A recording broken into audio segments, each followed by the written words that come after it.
আসসালামু আলাইকুম ওয়া রাহমাতুল্লাহি ওয়া বারাকাতুহু। আউযু বিল্লাহি মিনাশ শাইতানির রাজীম। বিসমিল্লাহির রাহমানির রাহিম। ওয়াবাশশিরিল লাযীনা আমানু ওয়া আমিলুস সলিহাতি আন্না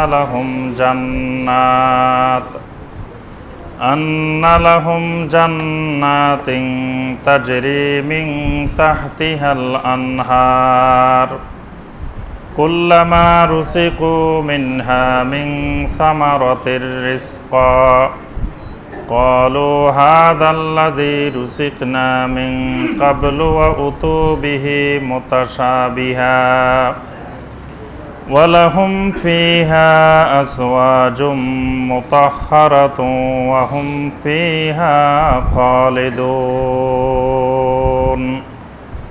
اللهم صل على محمد وعلى آل محمد كما صليت على إبراهيم وعلى آل إبراهيم إنك حميد مجيد اللهم بارك على محمد وعلى آل محمد كما باركت على إبراهيم وعلى آل إبراهيم إنك حميد مجيد। সম্মানিত ওলামায়ে কেরাম, দূরের এবং কাছের দ্বীনী ভাই ও বোনেরা, আল্লাহ সুবহানাহু ওয়া তাআলার দরবারে কোটি কোটি শুকরিয়া যে আল্লাহ রাব্বুল আলামিন আমাদেরকে দীর্ঘ এক সপ্তাহ পরে শুক্রবার সলাতুল মাগরিবের পর আল্লাহ রাব্বুল আলামিনের নাজিলকৃত কোরআনে কারীম থেকে কয়েকটি আয়াতে কারিমার সংক্ষিপ্তভাবে তাফসীর করার এবং শোনার তৌফিক দিয়েছেন। সেই রাব্বুল আলামিনের শুকর আদায় করি, সকলে বলি আলহামদুলিল্লাহ। যে সূরা থেকে আমাদের ধারাবাহিক কোরআনুল কারীমের তাফসীর চলতেছিল, সেই সূরাটির নাম হলো সূরা আল বাকারা। সূরা আল বাকারার 24 নম্বর আয়াতে কারিমা পর্যন্ত আমরা গত তাফসীরে আলোচনা করেছি। আজকে সূরা আল বাকারার 25 নম্বর আয়াতে কারিমা থেকে আমাদের তাফসীর হবে ইনশাআল্লাহ। সূরা আল বাকারা কোরআনে কারিমের সবচেয়ে বড় সূরা। এই সূরার মধ্যে আল্লাহ সুবহানাহু ওয়া তাআলা অনেকগুলো বিষয় আলোচনা করেছেন। আল্লাহ রাব্বুল আলামিন এখানে তাওহীদের বিষয়ে আলোচনা করেছেন, রিসালাতের বিষয়ে আলোচনা করেছেন, আখিরাতের বিষয়ে আলোচনা করেছেন। অনেকগুলো শরঈ হুকুম, আহকাম, বিধিবিধানের আলোচনা এই সূরার মধ্যে আল্লাহ পাক করেছেন। আর এই সূরাটি মাদানী সূরা হওয়ার কারণে এখানে আল্লাহ পাক শরীয়তের অনেকগুলো গুরুত্বপূর্ণ বিষয়ে শরঈ হুকুম, আহকাম সংক্রান্ত অনেকগুলো বিষয় আল্লাহ পাক এই সূরার মধ্যে তুলে ধরেছেন। আমরা 23 এবং 24 নম্বর আয়াতে কারিমায় আমরা দেখেছি আল্লাহ সুবহানাহু ওয়া তাআলা কোরআনে কারীমকে মুজিজ অর্থাৎ দুনিয়াবাসীর সামনে চ্যালেঞ্জ দিয়ে আল্লাহ পাক কিয়ামত পর্যন্ত এই চ্যালেঞ্জের ঘোষণা দিয়ে রেখেছেন। সুবহানাল্লাহ। আল্লাহ পাক বলছেন, যদি তোমাদের কোরআনের মধ্যে যদি কোনো সন্দেহ থাকে ফাতু বিসূরাতিম মিন মিসলিহি, তাহলে তোমরা কোরআনে কারীমের সূরার মতো আরেকটি সূরা তৈরি করে নিয়ে আসো। এরপর আল্লাহ পাক বলছেন ফাইল্লাম তাফআলু ওয়ালান তাফআলু। আল্লাহ পাক নিশ্চিত করে দিলেন ওয়ালান তাফআলু। লাম যখন আসে আরবি ব্যাকরণের নিয়ম অনুযায়ী তখন এটা ভবিষ্যৎ বোঝানোর জন্য নির্দিষ্ট হয়ে যায়। অর্থাৎ আল্লাহ পাক বলছেন ওয়ালান তাফআলু, কিয়ামত পর্যন্ত কখনো তোমাদের পক্ষে সম্ভব নয়। সুবহানাল্লাহ। এরপর আল্লাহ পাক মুমিনদেরকে জাহান্নাম সম্পর্কে, নার সম্পর্কে সতর্ক করে দিলেন যে জাহান্নামের জ্বালানি হবে আগুন, মানুষ আর পাথর, এই দুইটি হবে জাহান্নামের জ্বালানি। এখন মুমিনদের অন্তরে ভয়ের সৃষ্টি হয়ে গেল। জাহান্নামের কথা শুনলে ভয় আসে না? আপনাদের আসে? জাহান্নামের আগুন সম্পর্কে যদি ভয় আসে, জাহান্নামের আযাব সম্পর্কে যদি ভয় আসে, তাহলে বুঝতে হবে ভিতরে ঈমান কিছু আছে। জাহান্নামের শাস্তি বেশি নাকি এই শীতকালে শীত বেশি? জাহান্নামের শাস্তির ভয় যদি থাকে, তো শীতকালে আমরা সকালবেলায় উঠতে পারি না কেন?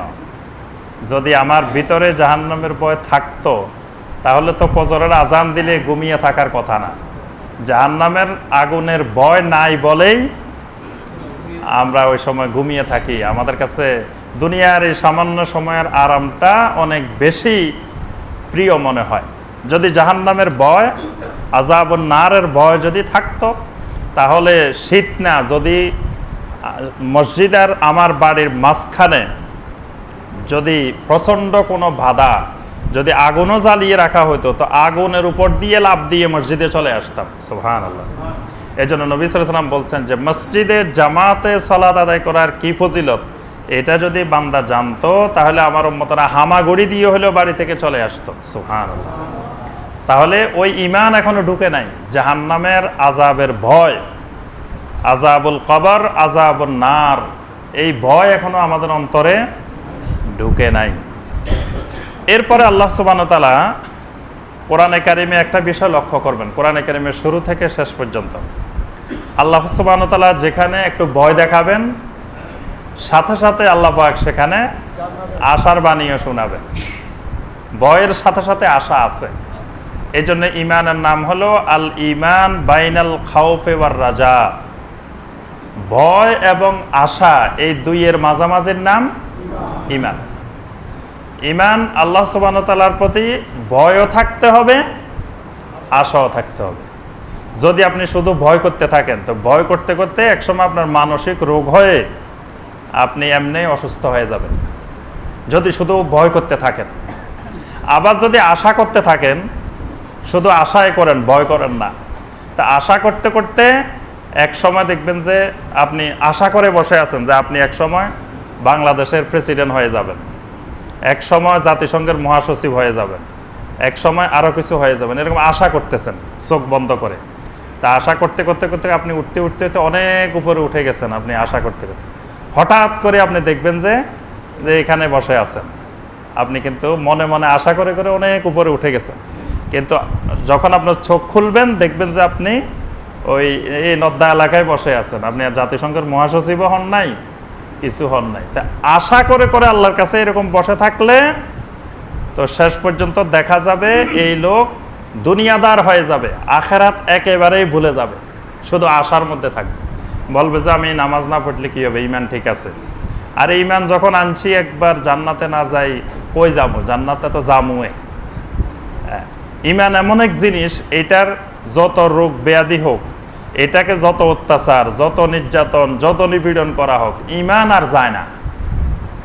মানে আমাদের ধারণা হইল এরকম যে ঈমান যখন একবার আমার বাড়িতে আসছে, তো এই ঈমানকে যদি আমি হাজারো অত্যাচার, নির্যাতন, জুলুম, অসুস্থতা সব করি, তারপরেও ঈমান আর আমার থেকে যাবে না। মনে হয় যে ঈমান এরকম এক জিনিস যে ঈমান যখন আছে বাস জান্নাতে তো যাওয়া হবে। তাহলে ঈমান হলো বাইনার রাজা ওয়াল খাউফ, ভয় এবং আশা দুটাই থাকতে হবে। আল্লাহ সুবহানাহু ওয়া তাআলা কোরআনে কারিমের যে আয়াতগুলোতে ভয়ের কথা বলছেন, আযাবুন নারের, আযাবুল কবরের, আযাবুল আখিরাতের, এই আয়াতগুলো তেলাওয়াত করে করে ভয়ে চোখের পানি আসতে হবে। এই জন্য দেখবেন মসজিদে হারামে, মসজিদে নববীতে যখন এই জাহান্নামের আযাবের আয়াতে কারিমাগুলো তেলাওয়াত হয়, তখন ইমাম সাহেবও কান্দে, মুসল্লিরাও কান্দে। ঠিক না? যে তেলাওয়াত যারা শুনছেন দেখবেন, লক্ষ্য করবেন যে বিশেষ করে মসজিদে হারামের এখন প্রধান ইমামের নাম কি? জি জি, শায়েখ ডক্টর না, উনি শুধু শায়েখ না, শায়েখ বললে বেয়াদবি হবে। উনি হলেন ফাদিলাতুশ শায়েখ, মানে শায়েখদের মধ্যে আবার বাগ আছে। ফাদিলাতুশ শায়েখ, একটা হলো ফাদিলাতুশ শায়েখ, একটা হলো সামাহাতুশ শায়েখ, এরকম বাগ আছে। তো উনি হলেন ফাদিলাতুশ শায়েখ। ফাদিলাতুশ শায়েখ মানে উনি বিচারপতি, ডেপুটি চিফ জাস্টিস, উপপ্রধান বিচারপতি উনি সৌদি আরবের। উনি আবার মসজিদে হারামের প্রধান ইমাম। তো তার নাম হলো ফাদিলাতুশ শায়েখ ডক্টর আব্দুর রহমান আস-সুদাইস হাফেজাহুল্লাহ। তিনি মাসে একবার অথবা কোনো মাসে 2 বার, হজে গেলে ওনাকে একবারে পাবেন, একবারের বেশি কেউ 2 বার সহজে পায় না। মানে আপনি যে 30-40 দিন থাকবেন এর মধ্যে হয়তো একবার পাবেন সিরিয়ালে। তো সলাতুল মাগরিব, বিশেষ করে উনি যখন আসেন মক্কাতে তখন সলাতুল মাগরিব পড়ান, 2-3 দিন একাধারে সলাতুল মাগরিব। আর ওই জুমা, একটা জুমাকে কেন্দ্র করে আসেন, ওই জুমা পড়াবেন, আর এর সাথে 2-3 দিন মাগরিবে পাওয়া যাবে। মাগরিবে তিনি এই আযাবুন নার, আযাবুল আখিরা, আযাবুল কবর, এই সংক্রান্ত আয়াতে কারিমাগুলো তেলাওয়াত করেন। ওনার তেলাওয়াতের সুরটাই হলো এমনি কান্নার সুর। এই সুরটা ছিল সিদ্দিক আকবর রাদিয়াল্লাহু তাআলা আনহুর, সুবহানাল্লাহ। আবু বকর রাদিয়াল্লাহু তাআলা আনহুর কোরআন তেলাওয়াতের সিস্টেম ছিল, তিনি কোরআন তেলাওয়াত করতেন আর কাঁদতে কাঁদতে বুক ভাসিয়ে দিতেন। এজন্য আবু বকর রাদিয়াল্লাহু তাআলা আনহু সালাতে দাঁড়াইলে অনর্গল তার চোখ দিয়ে পানি ঝরত। আবু বকর রাদিয়াল্লাহু তাআলা, এই সুরটায় কান্নার সুরে তেলাওয়াত, এটা আবু বকর রাদিয়াল্লাহু তাআলা আনহুর কোরআনে কারীমের তেলাওয়াত। সেই তেলাওয়াতের সুরটা এই আব্দুর রহমান আস-সুদাইস হাফেজাহুল্লাহ, আল্লাহ পাক তার হায়াতকে বাড়িয়ে দিন, আল্লাহ পাক তার এলেমকে বাড়িয়ে দিন, তিনি ওই সুরে তেলাওয়াত করেন। এই জন্য ওনার তেলাওয়াত শুনলে এমনি আপনার চোখের পানি আসবে। যারা শুনছেন আব্দুর রহমান আস-সুদাইসের তেলাওয়াত, আলহামদুলিল্লাহ। তো আমি যেটা বলতেছিলাম সেটি হলো যে এরকম আযাবুন নার, আযাবুল কবর, এই সংক্রান্ত আয়াতে কারিমাগুলো তেলাওয়াত করে ভিতরে এই আখেরাতের ভয়, কবরের ভয়, জাহান্নামের ভয়, এটা থাকতে হবে। আবার জান্নাতের আয়াতগুলো তেলাওয়াত করে করে জান্নাতের আশাও করতে হবে, শুধু ভয়ের মধ্যে থাকা যাবে না। কারণ আল্লাহ পাক বলছেন, ইয়া ইবাদিয়াল্লাযীনা আসরাফু, হে আমার বান্দারা যারা অনেক সীমা লঙ্ঘন করে ফেলেছ, লা তাকনাতু মির রাহমাতিল্লাহ, লা তাকনাতু মির রাহমাতিল্লাহ, আল্লাহর রহমত থেকে তোমরা নিরাশ হইও না। সুতরাং নিরাশ হওয়া যাবে না, আশাও করতে হবে। এই জন্য আল্লাহ পাক নবী সাল্লাল্লাহু আলাইহি ওয়াসাল্লামকে বাশির এবং নাজির দুইটা বানিয়ে পাঠিয়েছেন, একটা হলো বাশির আর একটা হলো নাজির। ইয়া আইয়ুহান নাবিয়্যু ইন্না আরসালনাকা শাহিদান ওয়া মুবাশশিরান ওয়া নাযীরা ওয়া দাঈয়ান ইলাল্লাহি বিইজনিহি ওয়া সিরাজাম মুনীরা। আল্লাহ পাক নবীকে লক্ষ্য করে বলতেছেন, ইয়া আইয়ুহান নাবিয়্যু, হে আমার নবী, ইন্না আরসালনাকা শাহিদান ওয়া মুবাশশিরান ওয়া নাযীরা, আমি আপনাকে মুবাশশির বানিয়েছি, নাজির বানিয়েছি, শাহেদ বানিয়েছি। এখানে মুবাশশির এবং নাজির দুইটা একসাথে বলা হয়েছে।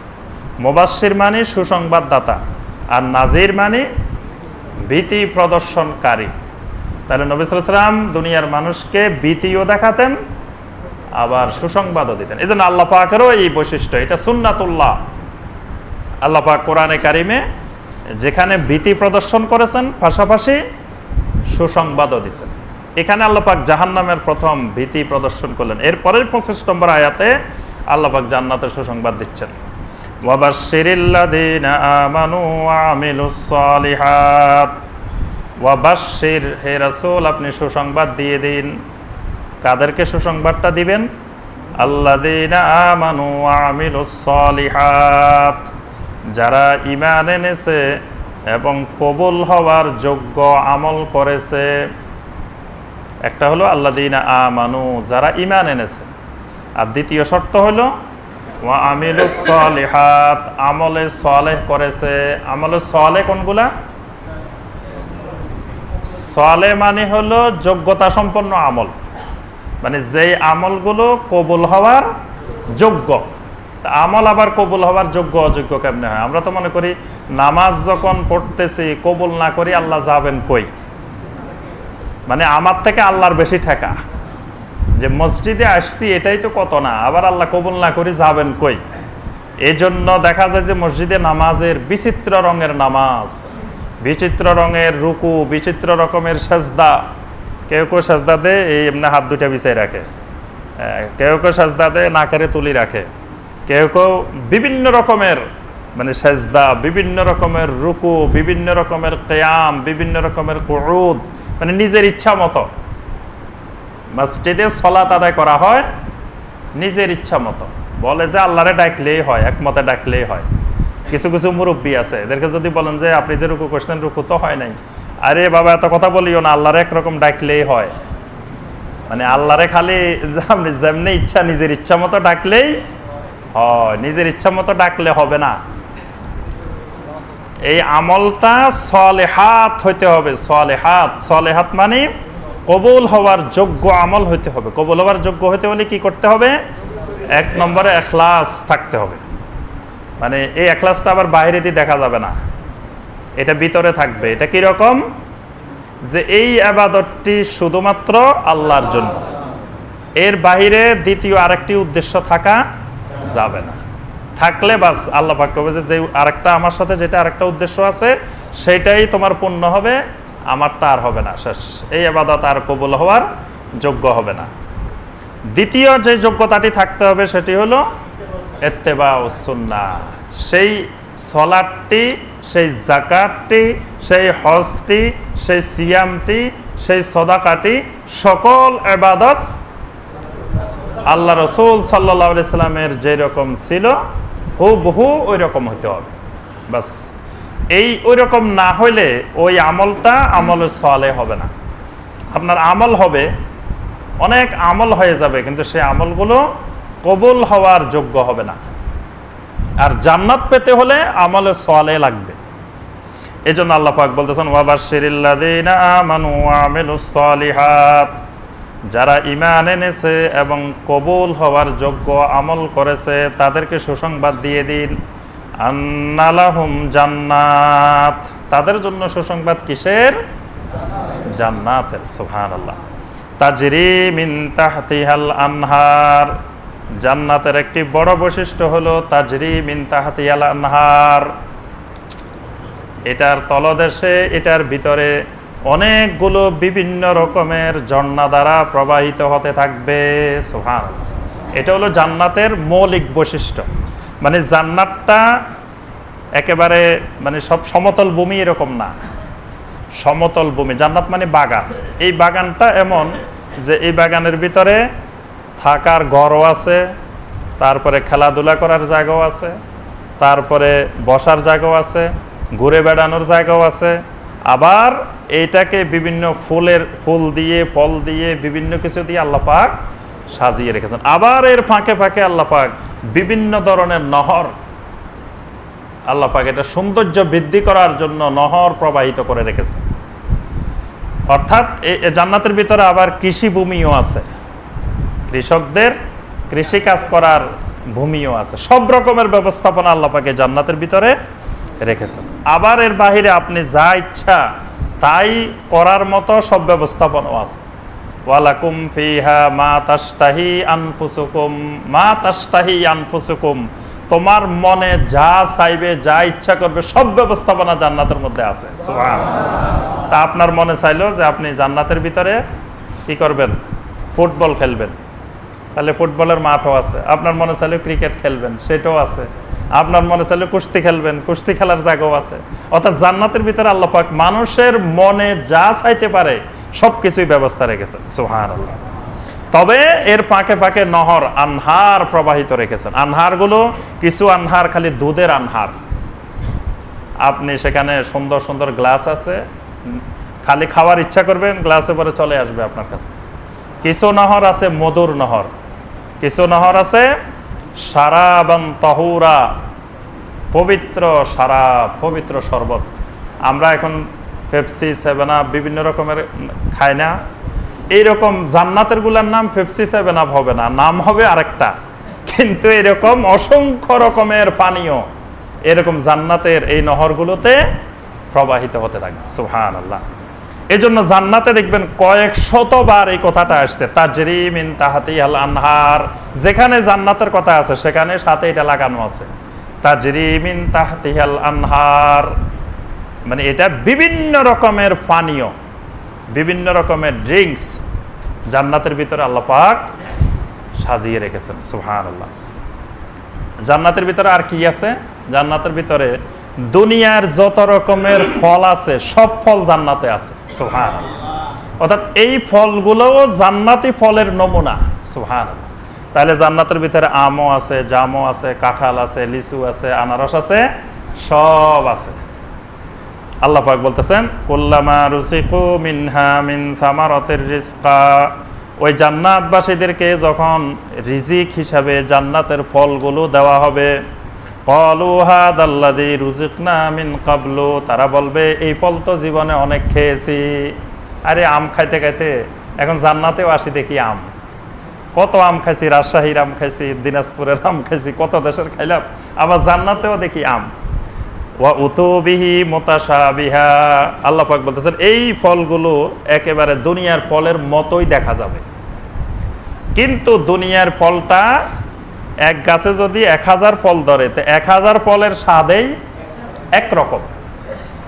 আবার এটার প্রথম থেকে শেষ পর্যন্ত পুরা ফলটার স্বাদে একরকম, কিন্তু জান্নাতের ফলের স্বাদ এরকম হবে না। প্রথম কামড় দিবেন একরকম, দ্বিতীয় কামড় দিবেন আরেক রকম, তৃতীয় কামড় দিবেন আরেক রকম। আর এই মুখটা এরকম ছোট্ট মুখ থাকবে না জান্নাতে। জান্নাতে মুখ তো থাকবে বড়, এক কামড়ে ধরেন আম 50টা ঢুকে যাবে। দুনিয়ার আম 50টা এক টানে চলে যাবে মুখে। আবার খেয়ে আপনি কয়েকটা, এরপরে খালি একটা ঢেকুর দিবেন, বাস ঢেকুরের সাথে সাথে হজম হয়ে গেছে। টয়লেটেও যাওয়া লাগবে না, প্রস্রাবখানা দৌড়ানো লাগবে না, টয়লেটে দৌড়ানো লাগবে না, বাস খাইবেন আর খালি ঢেকুর দিবেন, বাস। আল্লাহ সুবহানাহু ওয়া তাআলা এইভাবে ব্যবস্থা করে রেখেছেন। তাহলে 1 নম্বরে আছে জান্নাতের নহর, 2 নম্বরে আছে ফল ফলাদি, 3 নম্বরে আছে আরো জিনিস, ওয়ালাহুম ফিহা আজওয়াজুম মুতাহহারা। আজওয়াজুম মুতাহহারা আছে। আজওয়াজুম মুতাহহারা কি? দুনিয়ার মানুষ যেটা নিয়ে সবচেয়ে বেশি পাগল হয়ে যায়, হ্যাঁ, আজওয়াজুম মুতাহহারা, পবিত্র স্ত্রীগণ, পবিত্র স্বামীগণ। আজওয়াজ স্বামী ও স্ত্রীও দুইটাই বোঝায়। মানে নারীদের জন্য, জান্নাতি নারীদের জন্য পবিত্র স্বামী, আর জান্নাতি স্বামীদের জন্য পবিত্র স্ত্রী। এখানে আল্লাহ পাক পবিত্র লাগাইলেন কেন? তাহলে দুনিয়া যেগুলো আছে এগুলো কি অপবিত্র নাকি? জি, দুনিয়ার স্ত্রীরা কি অপবিত্র? অপবিত্রই। এই জন্য আল্লাহ পাক বলছেন ওয়ালাহুম ফিহা আজওয়াজুম মুতাহহারা, জান্নাতের নারীরা হবে পবিত্র নারী। আব্দুল্লাহ ইবনে আব্বাস রাদিয়াল্লাহু তাআলা ব্যাখ্যা করছেন যে মুতাহহারা মানে কি? মুতাহহারা মানে হলো মুতাহহারাতুন মিনাল কাজরে ওয়াল হাইজে ওয়াল বাউলে ওয়াল গায়েতে ওয়াল বেজাকে ওয়া গায়রিহা। আব্দুল্লাহ ইবনে আব্বাস বলছেন যে জান্নাতের যে স্ত্রী, এই স্ত্রী মিনাল কাজরে, যত প্রকারের অপবিত্রতা আছে সকল প্রকার অপবিত্রতা থেকে পবিত্র। মিনাল হাইজে, মিনাল বাউলে মানে প্রস্রাব থেকে, পায়খানা থেকে, থুতু ফেলানো থেকে, তারপর আরো যত রকমের অপবিত্রতা হইতে পারে সমস্ত অপবিত্রতা থেকে তারা মুতাহহারা। সুবহানাল্লাহ। দুনিয়া থেকে এরকম নারী আছে? প্রস্রাব পায়খানা হয় না এরকম স্ত্রী আছে? এরকম স্ত্রী থাকলে তো মারাই যাবে। হ্যাঁ, তাই জান্নাতের ভিতরে যারা আছেন এরা মুতাহহারা, এই মানবীয় সকল গুণাবলী থেকে এরা পবিত্র। অর্থাৎ দুনিয়ার যে স্ত্রীটা জান্নাতে যাবেন তিনিও এরকম মুতাহহারা হয়ে যাবেন। সুবহানাল্লাহ। আবার স্বামীটাও মুতাহহারা, স্বামীরও কিন্তু জান্নাতে প্রস্রাব নাই, পায়খানা নাই, থুতু নাই, কপ নাই, গাম নাই, গন্ধ নাই, কিছু নাই। মুতাহহারা জান্নাতের ভিতরে, পুরা জান্নাতের পরিবেশটাই হলো মুতাহহারা। মুতাহহারাতুন মিনাল কাজরে, সকল প্রকার নাফাকি থেকে, অপবিত্রতা থেকে জান্নাত পবিত্র। সুবহানাল্লাহ। এরপর আল্লাহ পাক বলতেছেন জান্নাতের আরেকটি বৈশিষ্ট্য হলো ওয়াহুম ফিহা খালিদুন, এই জান্নাতের ভিতরে একবার ঢুকলে আর কোনোদিন জান্নাত থেকে বের করা হবে না। সুবহানাল্লাহ। একবার জান্নাতের ভিতরে ঢুকে আপনি এই সমস্ত নিয়ামত দেখে কিছুদিন পরে যদি আবার বের করে দেওয়া হয় তাহলে তো অবস্থা খারাপ। যে লোক জীবনে এই নিয়ামত দেখেন নাই তিনি তার যত না আফসোস হবে, যিনি একবার দেখে বের হয়ে যাবেন তার আফসোসটা তার থেকে আরো বেশি, কারণ তিনি জান্নাতের স্বাদ তিনি একবার উপভোগ করেছেন। এই জন্য আল্লাহ পাক বলতেছেন ওয়াহুম ফিহা খালিদুন, এই জান্নাতের ভিতরে একবার প্রবেশ করলে খালিদুন একেবারে স্থায়ীভাবে বসবাস করে। এই জান্নাত এবং জাহান্নামের বর্ণনা করে আল্লাহ পাক এরপরে 26 নম্বর আয়াতে কারিমা আরেকটি বিষয় আল্লাহ পাক নিয়ে এসেছেন। সেই বিষয়টি হলো আল্লাহ সুবহানাহু ওয়া তাআলা এর আগে যে আয়াতগুলো নাজিল করেছেন এগুলোর মধ্যে আল্লাহ পাক বিভিন্ন জায়গায় বিভিন্ন মাসাল, বিভিন্ন দৃষ্টান্ত আল্লাহ পাক উপস্থাপন করেছেন। এই দৃষ্টান্তগুলো আল্লাহ পাক দেন মানুষ যেগুলোতে বুঝে, মানে মানুষ যেগুলো সহজেই বুঝতে পারে, এরকম মশা মাছি, মানুষের সামনে যে জিনিসগুলো দেখা যায় ওই জিনিসগুলো দিয়ে আল্লাহ পাক দৃষ্টান্ত দেন। কিন্তু কুফার মুশরিকেরা তখন মুনাফিকরা বলা বলে শুরু করলো যে আল্লাহ পাক এত বিশাল, তা আল্লাহ সুবহানাহু ওয়া তাআলা দৃষ্টান্তও দিবেন বিশাল বিশাল। আল্লাহ সুবহানাহু ওয়া তাআলা এত বিশাল কিন্তু দৃষ্টান্তগুলা দেন মশা দিয়ে, মাছি দিয়ে, ছোট ছোট জিনিস দিয়ে, তো এগুলা তো আল্লাহর কথা, এটা বিশ্বাস হচ্ছে না। আল্লাহ যেহেতু মহান তা আল্লাহর দৃষ্টান্ত তো হবে বড় বড়, তা আল্লাহ পাক এত ছোট ছোট দৃষ্টান্ত দেন কেন? তা আল্লাহ সুবহানাহু ওয়া তাআলা এটা জবাব দিচ্ছেন, ইন্নাল্লাহা লা ইস্তাহি আন ইয়াদরিবা মাসালাম মা বাউদাতান ফামা ফাওকাহা। আল্লাহ সুবহানাহু ওয়া তাআলা মশা বা মশার চেয়ে আরো ক্ষুদ্র কোনো প্রাণী দিয়ে আল্লাহ পাক দৃষ্টান্ত উপস্থাপন করতে তোমাদের কাছে লজ্জাবোধ করেন না। কেন লজ্জাবোধ করেন না? তোমরা বুঝবা হলো মশার দৃষ্টান্ত দিলে, যে মানুষ জীবনে মশা ছাড়া যে জিনিস দেখো নাই সেই জিনিস দিয়ে যদি দৃষ্টান্ত দেওয়া হয় তাহলে তো সেটা তোমাদের পক্ষে বোঝা সম্ভব না। এই জন্য বান্দা যে জিনিসগুলো দিয়ে সহজে বুঝবে আল্লাহ পাক সেই জিনিসগুলো দিয়েই বান্দাকে আল্লাহ পাক দৃষ্টান্ত দেন।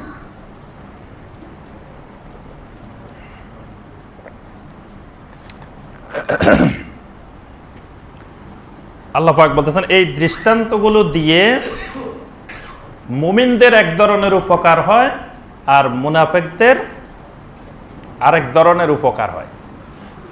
মুমিনদের উপকারটা কি হয়? ফাআম্মাল্লাযীনা আমানু ফায়ালামুনা আন্নাহুল হাক্কু মির রাব্বিহিম, যারা ঈমানদার তারা ভালো করে জানে আন্নাহুল হাক্কু মির রাব্বিহিম, এই দৃষ্টান্তগুলো তাদের রবের পক্ষ থেকে হক হিসাবে এসেছে। সুবহানাল্লাহ। আল্লাহর পক্ষ থেকে, তাদের রবের পক্ষ থেকে এগুলো হক হিসাবে এসেছে, এটা মুমিনেরা ভালো করে জানে। ওয়া আম্মাল্লাযীনা কাফারু ফায়াকুলুনা মাযা আরাদাল্লাহু বিহাযা মাসালা, কিন্তু যারা কুফফার তারা বলা বলি করে মাযা আরাদাল্লাহু বিহাযা মাসালা, এই দৃষ্টান্তগুলো দিয়ে আল্লাহ পাক আমাদেরকে কি বুঝাতে চান, কি ইচ্ছা পোষণ করেন। ইউদিল্লু বিহি কাসীরা ওয়া ইয়াহদি বিহি কাসীরা, আল্লাহ পাক বলেন এই মাসালগুলোর মাধ্যমে অনেক মানুষকে আল্লাহ পাক গোমরাহ করে দেন, আবার অনেক মানুষকে আল্লাহ পাক হেদায়েত দান করেন। সুবহানাল্লাহ। এই মাসাল দিয়ে, দৃষ্টান্ত দিয়ে অনেক মানুষ হেদায়েত পান, আবার অনেক মানুষ গোমরাহ হয়ে যায়। ওয়ামা ইউদিল্লু বিহি ইল্লাল ফাসিকিন, এগুলোর মাধ্যমে শুধুমাত্র গোমরাহ হয় ফাসিকরা, ফাসিকগণ শুধু গোমরাহ হয়ে যায়। ফাসেক কারা? ফাসেকের আল্লাহ পাক কিছু বৈশিষ্ট্য বর্ণনা করেছেন। আল্লাযীনা ইয়ানকুদুনা আহদাল্লাহি মিন বাদি মিসাকিহি। ফাসেকের বড় বৈশিষ্ট্য হলো যারা আল্লাহর সাথে অঙ্গীকার করার পরে আল্লাহর সেই অঙ্গীকারকে তারা ভেঙে ফেলে, ভঙ্গ করে ফেলে। আল্লাহর সাথে কি ওয়াদা? আল্লাহর সাথে আমার আর আপনার কোনো চুক্তি হয়েছে?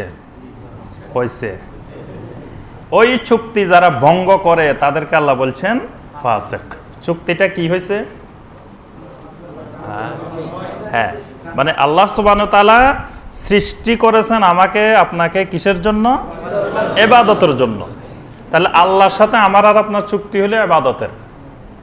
আপনি লোক রেখেছেন আপনার বাসায় কাজ করার জন্য, তার সাথে আপনার চুক্তি কি? কাজ করবে, আপনার দোকানে কাজ করবে, অফিসে কাজ করবে, যেখানে তার সাথে চুক্তি হলো আপনার কাজ করা। তা আপনাকে আমাকে তৈরি করা হয়েছে ইবাদতের জন্য, তাহলে আল্লাহর সাথে আমার আপনার অঙ্গীকার হলো ইবাদত করা। যারা ইবাদত করবে না তারা ওই চুক্তি ভঙ্গ করবে। এই চুক্তির ওয়াদা আল্লাহ পাক নিয়েছিলেন আলমে আরওয়ার মধ্যে। কি নিয়েছিলেন? আলাস্তু বিরাব্বিকুম, আমাদেরকে জিজ্ঞাসা করেছিলেন আলাস্তু বিরাব্বিকুম, আমি কি তোমাদের রব নই? ক্বালু বালা, আমরা বলছি যে অবশ্যই অবশ্যই। নাম অর্থ অবশ্যই, আবার বালা অর্থ অবশ্যই। এই বালা মানে একেবারে নিশ্চিত করে যে অবশ্যই আপনি আমাদের রব। এইভাবে আমরা আল্লাহ পাককে ওয়াদাবদ্ধ হয়েছি যে অবশ্যই আপনি রব।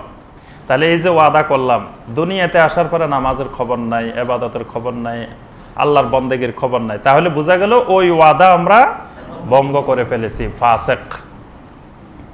ওয়ায়াকতাউনা মা আমারাল্লাহু বিহি আন ইউসালা, যাদের সাথে সম্পর্ক রক্ষা করার জন্য আল্লাহ পাক নির্দেশ দিয়েছেন তাদের সাথে তারা সম্পর্ক ছিন্ন করে।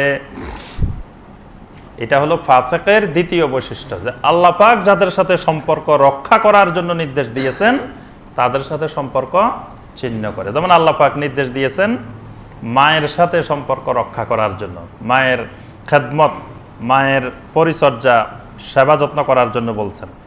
সে মায়ের সাথে সম্পর্ক ছিন্ন করলো, বাবার সাথে সম্পর্ক ছিন্ন করলো, ভাইয়ের সাথে সম্পর্ক ছিন্ন করলো, বোনের সাথে সম্পর্ক ছিন্ন করলো, আত্মীয় স্বজনের সম্পর্ক সেলাই রেহমি ছিন্ন করলো। এটা হলো ফাসেকের আলামত। ওয়ায়ুফসিদুনা ফিল আরদে, আরেকটি বৈশিষ্ট্য হলো তারা পৃথিবীতে ফাসাদ সৃষ্টি করে। ওয়ায়ুফসিদুনা ফিল আরদ, তারা পৃথিবীতে ফাসাদ সৃষ্টি করে। ফাসাদ সৃষ্টি করে মানে কি? হ্যাঁ, এর আগে আমরা কয়েকবার বলছি ফাসাদ ফিল আরদ, কোরআনে যতবার আসবে ফাসাদ ফিল আরদ, তার অর্থ হলো তারা সন্ত্রাসী করে, জমিনে সন্ত্রাস তৈরি করে, এরা হলো ফাসেক। উলাইকা হুমুল খাসিরুন, আল্লাহ পাক বলেন এরা, এই ফাসেকরা হবে খাসিরুন, ক্ষতিগ্রস্ত। কাইফা তাকফুরুনা বিল্লাহি ওয়া কুনতুম আমওয়াতা, আল্লাহ পাক বলেন বান্দা কেমন করে তুমি আল্লাহর সাথে কুফরি করো। ওয়া কুনতুম আমওয়াতা, তোমরা তো ছিলে মৃত, তোমাদের কোনো অস্তিত্বই ছিল না। ওয়া কুনতুম আমওয়াতান, বান্দা তুমি একটু চিন্তা করো, তোমরা তো কোনো মানুষই ছিল না, কোনো পদার্থ ছিল না, জড় পদার্থও না, অজড় পদার্থও না, কিছুই ছিল না। আমওয়াতান, তোমাদের কোনো অস্তিত্বই ছিল না। ফাআহইয়াকুম, এরপরে আমি আল্লাহ তোমাদেরকে একটা অস্তিত্ব দান করলাম। এবং এই অস্তিত্বটা কোথা থেকে আসছে? ফালিয়ানজুরিল ইনসানু মিম্মা খুলিক, আল্লাহ পাক বলেন বান্দা মানুষ কেন চিন্তা করে দেখে না তাকে কোন জায়গা থেকে কোন জিনিস দিয়ে আমি বানাইছি, কোন জিনিস দিয়ে আমি তাকে সৃষ্টি করলাম। যে জিনিস দিয়ে সৃষ্টি করেছি ওই জিনিস কি এত মূল্যবান জিনিস? ওই জিনিস কি পবিত্র জিনিস? তো যেই জিনিস থেকে তাকে সৃষ্টি করলাম, তারপরে কিভাবে সেই ব্যক্তি আমার ইবাদত পরিত্যাগ করে আর আমি আল্লাহর সাথে অহংকার করে, কিবির করে।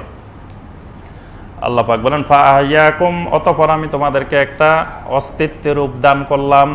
সুম্মা ইউমিতুকুম, আবার তোমাদেরকে মৃত্যু দান করলাম। আবার 50 বছর, 60 বছর, 70, 80, 90, 100 বছর পরে আরেকবার মৃত্যু দিলাম। সুম্মা ইউহয়িকুম, আবার সেই মৃত্যুর পরে কিয়ামতের ময়দানে আবার তোমাদেরকে পুনরায় জীবিত করা হবে। সুম্মা ইলাইহি তুরজাউন, আর অবশেষে আল্লাহর দিকে তোমাদেরকে ফিরে যেতে হবে। এখানে আল্লাহ পাক বলতেছেন বান্দা তুমি আখিরাত কিভাবে বিশ্বাস করো না? তোমারই তো অস্তিত্ব ছিল না, তো তোমার অস্তিত্বহীনতা থেকে তোমাকে আমি আল্লাহ এরকম অস্তিত্ব দিলাম, তা আবার যখন তুমি মরে যাবে তারপরে তোমাকে অস্তিত্ব দিতে পারবো না কেন? মানে আখিরাতের প্রমাণটা আল্লাহ পাক এখানে তুলে ধরেছেন। ওয়াল্লাযী খালাকালাকুম মা ফিল আরদি জামিয়া, আল্লাহ পাক শুধু তোমাকে তৈরি করেন নাই, জমিনের মধ্যে যা কিছু আছে, জামিয়া, জামিয়া মানে সব কিছু, সব কিছুই তিনি সৃষ্টি করেছেন। সুম্মা ইস্তাওয়া ইলাস সামা, জমিনের গুলো সৃষ্টি হওয়ার পরে তিনি মনোনিবেশ করলেন আকাশের দিকে, উর্ধ্ব জগতের দিকে। ফাসাওয়াহুন্না সাবা সামাওয়াত, ঊর্ধ্ব জগতের সকল সৃষ্টিকে তিনি 7টি স্তরে সাজিয়েছে। সুবহানাল্লাহ। আমরা 7 আকাশ বলি না? 7 আকাশ বলতে আসলে আকাশ 7টা না, সাবা সামাওয়াত, অর্থাৎ ঊর্ধ্ব জগতের যে সৃষ্টির স্তর, সেই স্তরটা 7টি স্তরে বিভক্ত। এই জন্য আল্লাহ পাক বলছেন, এরপর আল্লাহ পাক আকাশ সমূহকে, ঊর্ধ্ব জগৎকে 7টি স্তরে সাজিয়ে আল্লাহ পাক সৃষ্টি করেছেন।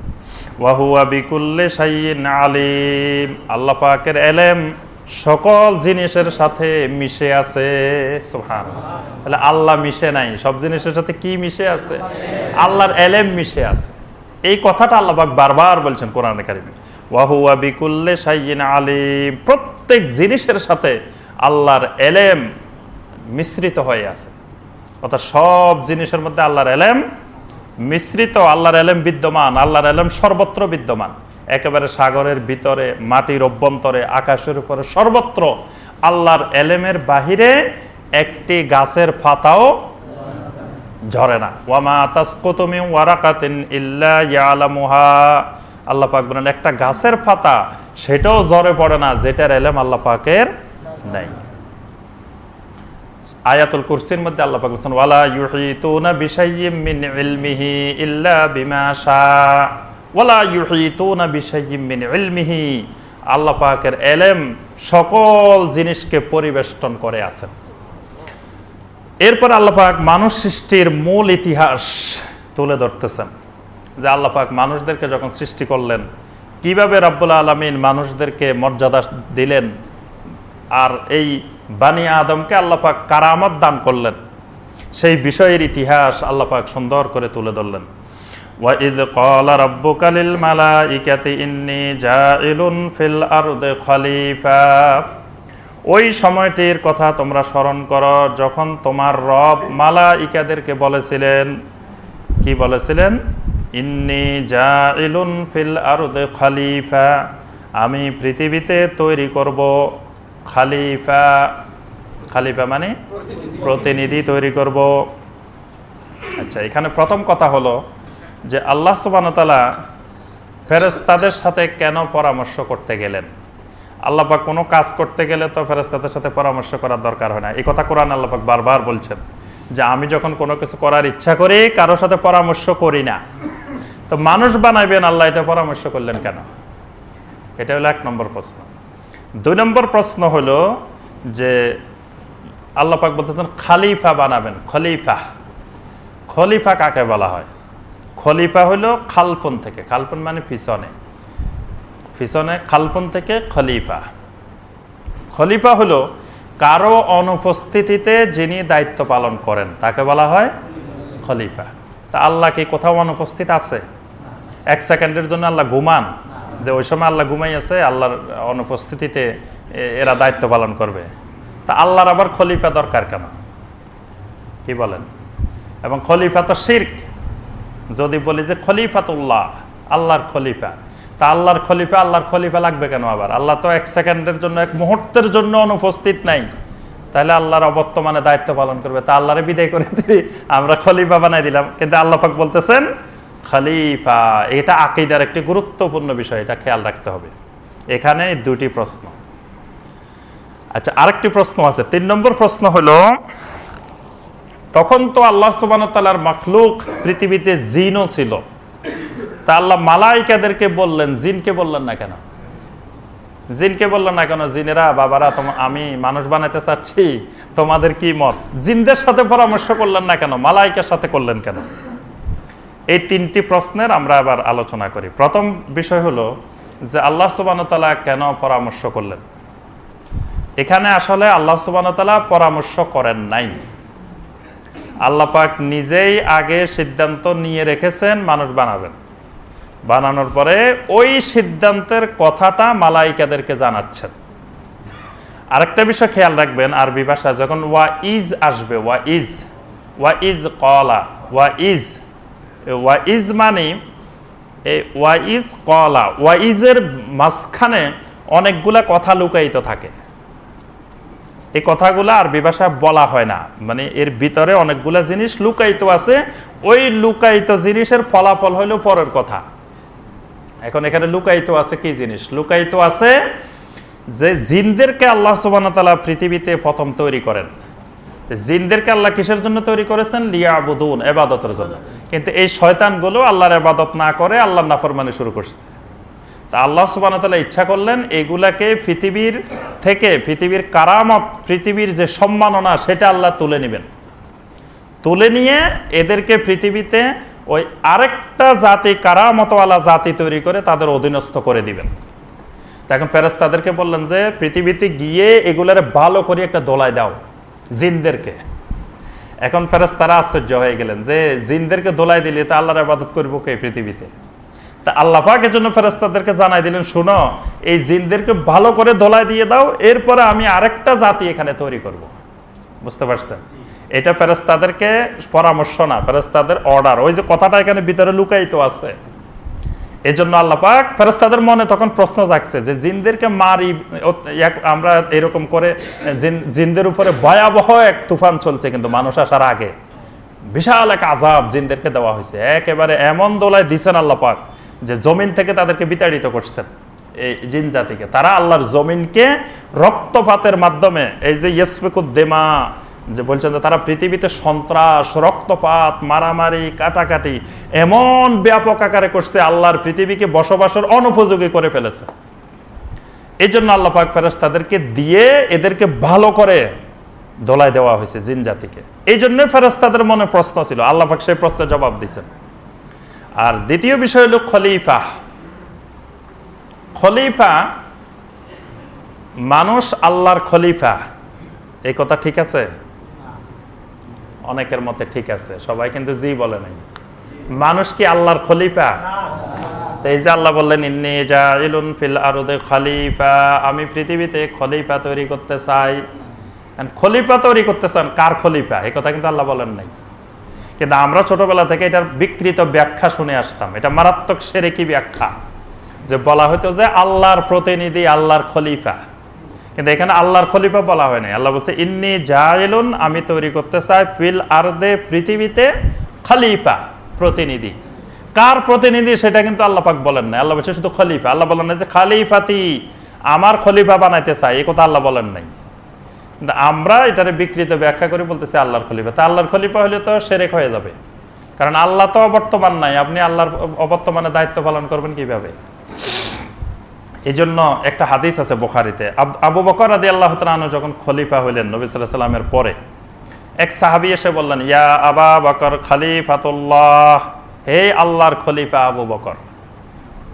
আল্লাহর খলিফা আবু বকর। আবু বকর রাদিয়াল্লাহু তাআলার সাথে সাথে এই শিরকি কথা শুনে সাথে সাথে জবাব দিয়ে দিলেন, ইন্নী লাস্তু বিখলিফাতিল্লাহ ওয়ালাকিন্নী আনা খলিফাতু রাসূলিল্লাহ। সুবহানাল্লাহ। আবু বকর রাদিয়াল্লাহু তাআলা বললেন, শোনো, ইন্নী লাস্তু বিখলিফাতিল্লাহ, আমি আল্লাহর খলিফা নই।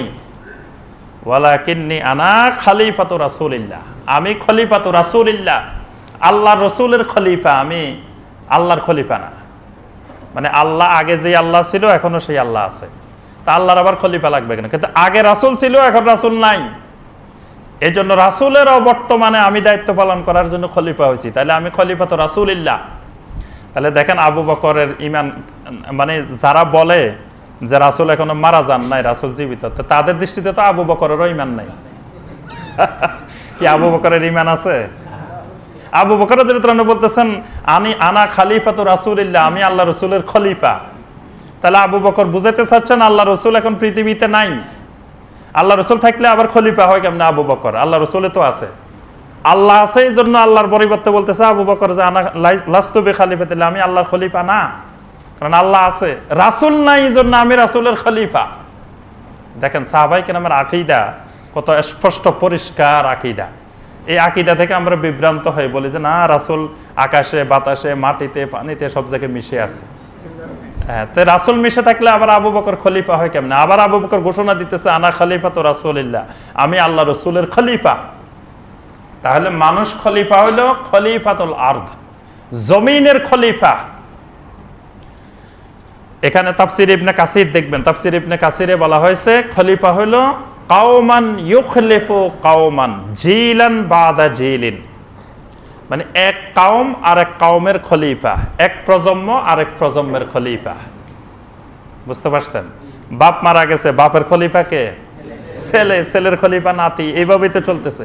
জিলান বাদা জিলিন, এক প্রজন্মের পর এক প্রজন্ম, একজনের পর একজন খলিফা হইতেছে, এইভাবেই দুনিয়া চলতেছে। এটাকেই আল্লাহ বলছেন যে খলিফা, খলিফা বানাতে চাচ্ছেন।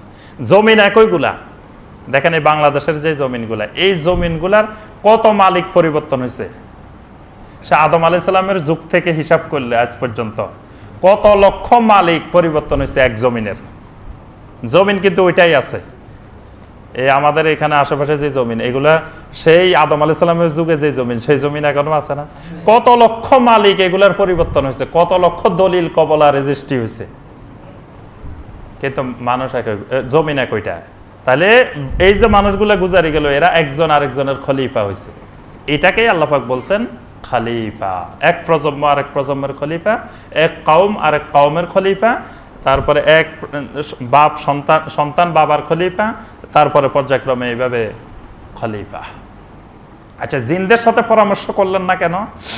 জিনদের সাথে পরামর্শ করলেন না মানে ফেরেশতাদের সাথে পরামর্শ করেন নাই, সেটার ব্যাখ্যা তো আমরা দিছি। এখন জিনদেরকে বললেন না কেন যে জিনেরা আমি মানুষ বানাইতেছি? জিনেরা বলে না, জিনেরা তো এমনি বেয়াদব, তো বেয়াদবরা কি বলবে?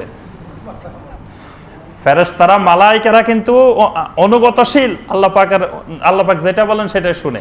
আল্লাহ পাক দাঁড়ায় থাকতে গেলে দাঁড়ায় থাকে, বসা থাকতে গেলে বসা থাকে, ঘুমাইতে গেলে ঘুমায়। ফেরেশতারা কি ঘুমায়? কিন্তু আল্লাহ যদি বলে যে ঘুমাই থাকো, আল্লাহ অর্ডার করলে ঘুমাইও থাকে।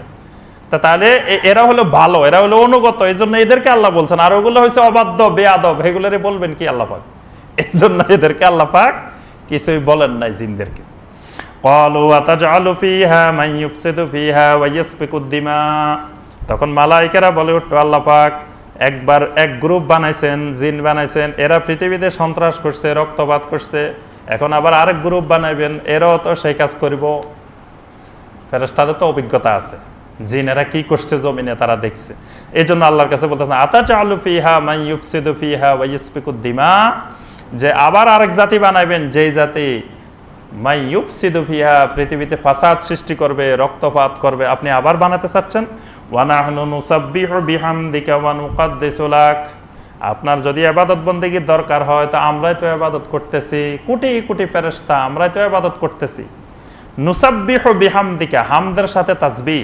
হামদের সাথে তাসবিহ কি? এর আগে আমরা অনেকবার আলোচনা করছি, যত জায়গায় কোরআনে কারিমে হামদের সাথে তাসবিহ আসবে, এটা দিয়ে কি বুঝাবে? সলাত, সলাত নামাজ বুঝাবে। ফাসাব্বিহ বিহামদি রাব্বিকা, ফাসাব্বিহ বিহামদি রাব্বিকা, তোমার রবের হামদের সাথে তাসবিহ আদায় করো। তার অর্থ হলো সলাত আদায় করো, বেশি বেশি সলাত। কারণ সলাতের মধ্যে হামদও আছে, তাসবিহও আছে। সলাত শুরু হয় কি দিয়ে? আল্লাহু আকবার বলার পরে প্রথম কি বলেন? আলহামদুলিল্লাহ। আগে কি বলেন? সুবহানাকা আল্লাহুম্মা বলেন না? তো সুবহানাকা মানে কি? তাসবিহ শুরু করলেন, তারপরে কেরাত শুরু করতেছেন আলহামদুলিল্লাহি রাব্বিল আলামিন, আলহাম দিয়ে শুরু করলেন। হামদ আছে, তাসবিহ আছে।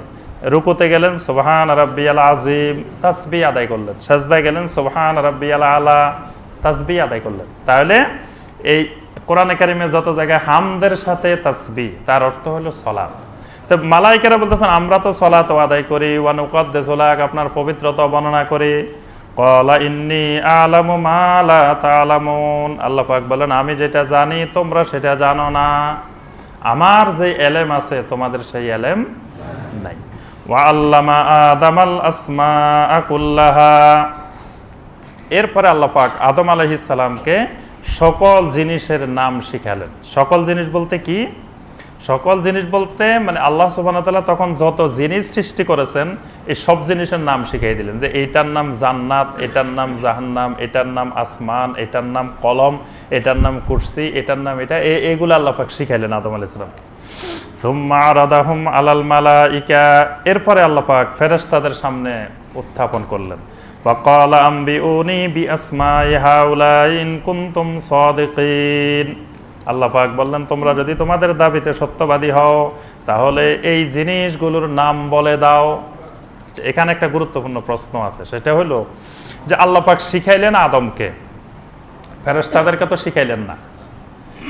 আমি এক স্টুডেন্টের সব শিখাই দিলাম, শেখানোর পর বাকিদেরকে শিখাইলাম না। বাকিদেরকে বললাম যে তোমরা সবাই বলো তো দেখি এটা কি, তো বাকিরা পারবে কোথা থেকে? তাদেরকে তো আমি শিখাই নাই। অঙ্ক শিখাইছি, এক স্টুডেন্ট আমার কাছে প্রাইভেট পড়ে, তারা শিখাই দিছি অঙ্ক, এটা বাকিগুলো আমার কাছে প্রাইভেট পড়ে না, তো বাকিগুলোকে শিখাইলাম না। এখন ক্লাসে আসি বললাম যে তোমরা সবাই বলো তো, তো সবাই তো পারবে না, যারা শিখেছি সেই তো পারবে, কি বলেন?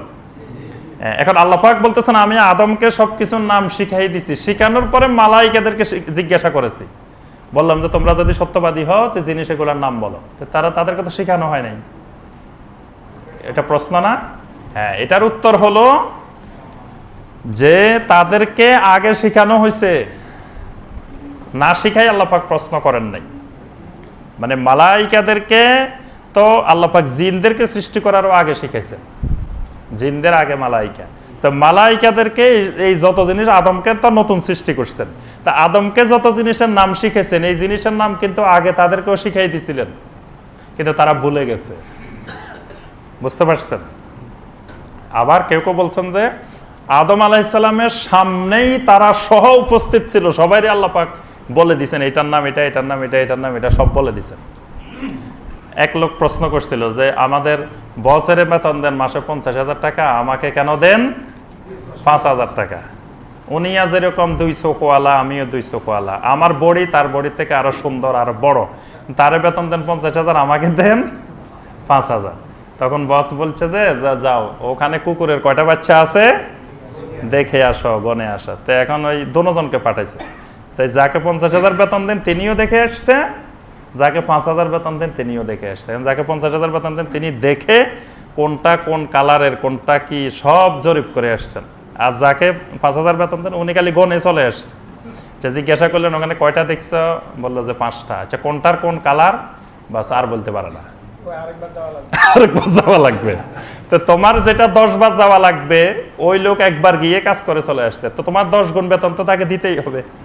সে তো 50,000 পাবে, 10 গুণ বেতন তুমি 5,000 পাইবা, কারণ তুমি তো খালি যাই দেখে চলে আসছো। আল্লাহ সুবহানাহু ওয়া তাআলা এখানে আদম আলাইহিস সালাম তো হলেন বস, আদম আলাইহিস সালামের সামনে সবাইকে শিখাইছেন, কিন্তু আদম আলাইহিস সালামকে একবার শেখানোর পরে মুখস্থ হয়ে গেছে, ওদেরকে একবার শেখানোর পরে মুখস্থ হয় নাই। বুঝতে পারছেন? ক্বালু সুবহানাকা লা ইলমা লানা ইল্লা মা আল্লামতানা, মালাইকারা বললেন সুবহানাকা, আল্লাহ পাক আপনি তো পুত পবিত্র, সুবহান, লা ইলমা লানা ইল্লা মা আল্লামতানা, আপনি আমাদেরকে যতটুকু ইলম শিখাইছেন এর বাহিরে আর কোনো ইলম আমাদের নাই। ইন্নাকা আনতাল আলিমুল হাকিম, আপনি হলেন মহা জ্ঞানী, মহা হিকমতের অধিকারী। সুবহানাল্লাহ। ক্বালা ইয়া আদামু আম্বিহুম বিআসমাইহিম, আল্লাহ পাক বললেন হে আদম তুমি এই জিনিসগুলোর নাম বলে দাও। ফালাম্মা আম্বাহুম বিআসমাইহিম ক্বালা আলাম আকুল লাকুম, আদম আলাইহিস সালাম যখন সব জিনিসের নাম বলে দিলেন, আল্লাহ পাক বললেন আমি কি তোমাদেরকে বলি নাই, ইন্নী আলামু গায়বাস সামাওয়াতি ওয়াল আরদে, আমি তো আসমান এবং জমিনের সকল গায়েবের বিষয় জানি, গায়েবের ইলম আমার কাছে। ওয়া আলামু মা তুবদুনা ওয়া মা কুনতুম তাকতুমুন, আর যা কিছু তোমরা প্রকাশ করো আর যা ভিতরে লুকাই রাখো সব ব্যাপারে আমি আল্লাহর ইলম আছে। সুবহানাল্লাহ।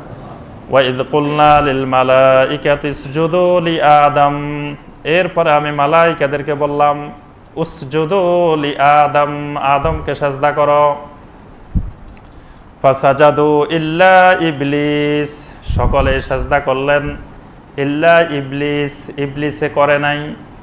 আবা ওয়াস্তাকবারা, ইবলিস অস্বীকার করলো এবং অহংকার করলো। ওয়া কানা মিনাল কাফিরিন, এবং ইবলিস কাফেরদের অন্তর্ভুক্ত হয়ে গেল। এখানে কয়েকটা প্রশ্ন। একটা প্রশ্ন হলো যে আল্লাহ পাক সেজদা করতে বললেন, সেজদা তো আল্লাহ ছাড়া কাউকে করা যাবে না, কারণ যেগুলো ইবাদত, সেই ইবাদত শুধুমাত্র আল্লাহর জন্য। তাহলে আবার মালাইকাদেরকে আল্লাহ বললেন যে আদমকে সেজদা করার জন্য, এটা শিরক না? এটা নির্দেশ দিলেন কেন? দ্বিতীয় বিষয় হলো আল্লাহ পাক নির্দেশটা দিলেন মালাইকাদেরকে, আর ইবলিস হলো কানা মিনাল জিন। আল্লাহ পাক অন্য আয়াতে স্পষ্ট বলছেন যে ইবলিস হলো জিনদের অন্তর্ভুক্ত। তো জিনকে তো আল্লাহ বলেন না যে সেজদা করতে, তাহলে এই লোকে সেজদা না করলে দোষ কোথায়? ইবলিস তো জিন। তা আল্লাহ বলতেছে ওয়াইজ কুলনা লিল মালাইকা, আমি মালাইকাদেরকে বলছি সেজদা করার জন্য, জিনদেরকে তো বলেন নাই। তাহলে জিনেরা সেজদা করবে কেন? তো এই লোক তো জিন, ইবলিস তো জিন, তো সে সেজদা করে নাই, সে অস্বীকার করলো, অহংকার করলো, আবার সে কাফের হয়ে গেল। কি এটা প্রশ্ন না? জি, এখানে দুইটা প্রশ্ন। প্রথম প্রশ্নের বিষয় হলো আল্লাহ সুবহানাহু ওয়া তাআলা সেজদা বলতে যেটি বুঝিয়েছেন, সেজদা বলতে এটা বুঝতে হলে ফিকহুল লুগা বুঝতে হবে। ফিকহুল লুগা মানে ফিলোলজি, আরবিক ফিলোলজি। ফিলোলজি একটা সাবজেক্ট আছে, ভাষাতত্ত্ব। ভাষাতত্ত্ব, ভাষাতত্ত্ব আপনারা কেউ পড়ছেন? হ্যাঁ, ফিকহুল লুগা মানে এটা বাংলা ভাষারও ভাষাতত্ত্ব আছে, ইংলিশেরও ভাষাতত্ত্ব, প্রত্যেক ভাষার একটা ফিলোলজি আছে। ফিলোলজি একটা সাবজেক্ট আছে। আমাদের দেশের মাদ্রাসায় ফিলোলজি পড়ানো হয় না, ফিকহুল লুগা। ফিকহুল লুগার মধ্যে একটা চ্যাপ্টার হলো যে আলফাজে ইসলামিয়া, ইসলামিক ওয়ার্ডস, ইসলামিক শব্দ। এই শব্দগুলো ইসলাম আসার আগে পৃথিবীতে আরেক অর্থে ব্যবহার হতো, ইসলাম আসার পরে এটা আরেকটা অর্থে ব্যবহার হয়। বুঝতে পারছেন? যেমন সলাত। সলাত, সলাত মানে কি? সলাত মানে নামাজ। নামাজ মানে সলাত, সলাত মানে নামাজ, নাকি? দুইটা এক জিনিস। মানে নামাজ এটা ফার্সি ভাষা, আর সলাত কোরআনিক ভাষা, কোরআন সুন্নাহর ভাষা সলাত। এখন ইসলাম আসার আগে সলাত শব্দের অর্থ ছিল নৃত্য, নাচ। এখানে সবাই মিলে মসজিদে নাচবেন, বাস, এটা সলাতের অনুষ্ঠান। ইসলাম আসার পরে নাচলে আর সলাত হয় না। এখন ইসলাম ঠিক করে দিল যে নবী সাল্লাল্লাহু আলাইহি সাল্লাম দেখাই দিলেন যে এইভাবে যে পদ্ধতিতে, এটার নাম সলাত। তাহলে এটা এখন আর সলাত বললে কোরআনে বা সুন্নাহ বা কোথাও এখন আর আগের অর্থ বোঝাবে না। আগে অর্থ ছিল একটা, এখন হয়ে গেছে আরেকটা। ঠিক একইভাবে এরকম অসংখ্য ইবাদত আছে যেগুলো ইসলাম আসার আগে এক অর্থে ব্যবহার হইতো, ইসলাম আসার পরে আরেক অর্থে ব্যবহার। ঠিক সেজদা শব্দটা এটা জান্নাতের সেজদা, এটা পৃথিবীর সেজদা বোঝানো হয় না। এই অর্ডারটা জান্নাতে, এই অর্ডারটা জমিনে না। জান্নাতের হুকুম আহকাম আর জমিনের হুকুম আহকাম দুটো আলাদা। জান্নাতের সেজদা অর্থ দুনিয়ার সেজদা না। দুনিয়ার যে সেজদা, এই সেজদা বললে আমরা বিশেষ একটা ইবাদতকে বুঝি, মানে আমরা যেই পদ্ধতিতে সেজদা করি এটাকে আমরা সেজদা বুঝি। এটা আল্লাহর জন্য নির্দিষ্ট, আল্লাহর কোনো মাখলুককে সেজদা করা যাবে না। কিন্তু জান্নাতে সেজদার অর্থ হলো আতিউ, উসজুদু অর্থ আতিউ, অনুগত হয়ে যাও, আনুগত্যশীল হয়ে যাও, মানে উনাকে নেতা হিসাবে মেনে নাও, মানে তোমাদের চেয়ে বড় আলেম এটা মেনে নাও। বুঝতে পারছেন? এটা ওইভাবে সেজদা করা না। উসজুদু মানে আতিউ, এতাত। যে আদম আলাইহিস সালাম তোমাদের থেকে বেশি সম্মানের অধিকারী, ওয়ালাকাদ কাররামনা বানি আদম, যে তোমাদের থেকে বেশি সম্মান। তো বেশি সম্মান প্রমাণ করতে হলে বেশি ইলম প্রমাণ করতে হবে না? তো বেশি ইলম প্রমাণ করে দিলেন আল্লাহ পাক যে তোমাদের থেকে আদমের ইলম বেশি। একবার আমি বলছি, আদম মুখস্থ করে ফেলছে, তোমাদের ব্রেনে ধরে নাই, তোমরা মুখস্থ করতে পারো নাই। তাহলে আদম ভালো স্টুডেন্ট তোমাদের থেকে, তাহলে তার সম্মান বেশি, তাহলে তার আনুগত্য, তার নেতৃত্ব, তার কারামত স্বীকার করে নাও। এটাই হলো উসজুদু। এটা মানে ওইভাবে আল্লাহু আকবার বলে সাজদা করছে। এই আয়াত বলে অনেকে শিরকের ব্যবসা করে, বলে যে আদমের সাজদা করছে, তাই পীর সাহেবের সাজদা করলে অসুবিধা কি? নাউজুবিল্লাহ। এই আয়াতের ব্যাখ্যা দেখবেন ওইসব দরবারে, যেসব দরবারে সাজদা চলে ওইসব দরবারে এই আয়াত চলে, এই আয়াতের অপব্যাখ্যা চলে। বলে যে আল্লাহ পাক বলছে উসজুদু লি আদম, আদমকে সাজদা করতে, তো আমাকে সাজদা করলে অসুবিধা কি? নাউজুবিল্লাহ। হ্যাঁ, আচ্ছা, ওইটা আমরা সূরা ইউসুফ আসলে আরেকবার আলোচনা করব। দ্বিতীয় বিষয় হলো জিনকে নির্দেশ দেয় নাই, তারপরে ইবলিস কেন এটার অন্তর্ভুক্ত হলো? এটার ব্যাপারে মুফাসসিরিন কেরাম বলেন, আল্লাহ পাক যেখানে বলছেন ওয়াইজ কুলনা লিল মালাইকা, যে মুহূর্তে নির্দেশটা দেওয়া হচ্ছে সেই মুহূর্তে পৃথিবীতে ছিল জিন, আসমানে ছিল ফেরেশতা। আসমানে মালাইকা, জমিনে জিন, এই দুইটা জাতি তো, আসমানে মালাইকা, জমিনে জিন। এখন জিনদের উপরে আসছে আল্লাহ পাকের আযাব আর গজব। মানে জিনদের যে খেলাফত ছিল, জমিনের খলিফার দায়িত্ব, জমিনের খলিফা, আল্লাহ পাক তো সেই খেলাফতের দায়িত্ব কেড়ে নিলেন। কেড়ে নেওয়ার পরে দেখবেন যে কোরআনে কারিমে যত জায়গায় ইয়া আইয়ুহাল্লাযীনা আমানু আসবে, সেখানে পুরুষ এবং নারী উভয় অন্তর্ভুক্ত হবে, কিন্তু সম্বোধনটা পুরুষ। তাহলে পুরুষ কেন? নারীরা যদি প্রশ্ন করে, হ্যাঁ আমি কি কম নাকি, আমার নামে আল্লাহ পাক বলে নাই, পুরুষে বলছে পুরুষে করুক, আমি করবো না। তাহলে এখানে আল্লাহ পাক পুরুষকে সম্বোধন করছেন কেন? আল্লাহ পাক নারীর উপরে পুরুষকে এখানে প্রাধান্য দিচ্ছেন, সম্মান দান করেছেন। সম্মান দান করার কারণে পুরুষকে বললে নারী অটোমেটিক অন্তর্ভুক্ত হয়ে যাবে। মালাইকাদেরকে বলার অর্থ হলো জিনেরও এর আওতাভুক্ত, সমগ্র মাখলুকাত আওতাভুক্ত। সুবহানাল্লাহ। এখন যদি আল্লাহ পাক কোনো নির্দেশ দেন পৃথিবীতে, তো পৃথিবীর খেলাফত, পৃথিবীর সম্মাননা মানুষকে নির্দেশ দেওয়া মানে সকল সৃষ্টি জগৎকে নির্দেশ দেওয়া। আর ওই যে মুহূর্তে নির্দেশটা দেওয়া হচ্ছে সেই মুহূর্তে জমিনের খেলাফত ছিল জিনের, কিন্তু জিন আল্লাহ নাফরমানি করার কারণে সেই দায়িত্ব তারা হারাই ফেলছে, তাদের রাষ্ট্রীয় ক্ষমতা আর নাই। তো এই জন্য আল্লাহ পাক মালাইকাদেরকে বলছে, মালাইকারা তখন তত্ত্বাবধায়ক সরকার। জিন গেছে, মাঝখানে মালাইকারা পাইছে, এরপরে আসতেছে কে? মানুষ, আদম আসতেছে। পৃথিবীতে মানুষের নেতৃত্ব চলবে, মানুষ আসতেছে। তো সেই সময় যেহেতু তত্ত্বাবধায়ক হোক আর কেয়ারটেকার হোক আর যাই হোক, একটা সরকার যেহেতু মালাইকা, এই জন্য আল্লাহ পাক নির্দেশটা দিয়েছেন মালাইকাদেরকে। বলছেন যে ওয়াইজ কুলনা লিল মালাইকা, মালাইকাদেরকে। এই মালাইকার মধ্যে জিনও অন্তর্ভুক্ত হয়ে গেছে। তখন এই জিনের মধ্যে লিডার ছিল ইবলিস। সব জিন মেনে নিছে, মানে ওগুলা খারাপ হইলেও কিন্তু সভ্যতা আছে, ভদ্রতা আছে। কিন্তু এটা এত খারাপ যে এটার সভ্যতা ভদ্রতা কিছু নাই, এটা চরম বেয়াদব ইবলিস। সে বেয়াদব কিন্তু শুনতেছে, আমরা যে বেয়াদব বলতেছি সেটাও সে শুনতেছে। কি শুনতেছে না? এখানে আছে, সে তো আমাদের আশেপাশে ঘুরতেছে। হ্যাঁ, তা আল্লাহ পাক বলতেছেন ফাসাজাদু ইল্লা ইবলিস, সবাই সে আনুগত্য মেনে নিছে, কিন্তু এই ইবলিস মেনে নেয় নাই। ইবলিসের দুইটা কাজ করছে, একটা হলো আবা আর একটা হলো ওয়াস্তাকবারা। সে অস্বীকারও করছে মেনে নিতে, সে যুক্তিবাদী হয়ে গেছে। তখন কি যুক্তিবাদী? বলল যে খালাকতানি মিন নার ওয়া খালাকতাহু মিন তিন, আমাকে সৃষ্টি করেছো আগুন থেকে আর তাকে সৃষ্টি করছো মাটি থেকে, তো মাটি আগুনকে সাজদা করবো, আগুন আবার মাটিকে সাজদা করবো কেন? বাস যুক্তি দিয়ে দিল যুক্তিবাদী সাহেব। আল্লাহ পাক এই যুক্তি গ্রহণ করেন নাই। এরপরে সে অহংকার করলো। আল্লাহ পাক বলেন এই অহংকার এবং অস্বীকার এর কারণে ওয়াকানা মিনাল কাফিরিন, সে কাফেরদের অন্তর্ভুক্ত হইল। ওয়া কুলনা ইয়া আদাম উসকুন আনতা ওয়া যাওজুকাল জান্নাহ, এরপরে আমি বললাম হে আদম তুমি আর তোমার স্ত্রী দুইজনেই জান্নাতে প্রবেশ করো। সুবহানাল্লাহ। তাহলে এই ঘটনা ঘটছে জান্নাতের বাহিরে, এখনো তারা জান্নাতে ঢুকেন নাই, জান্নাতে ঢুকার আগেই ঘটনা ঘটছে।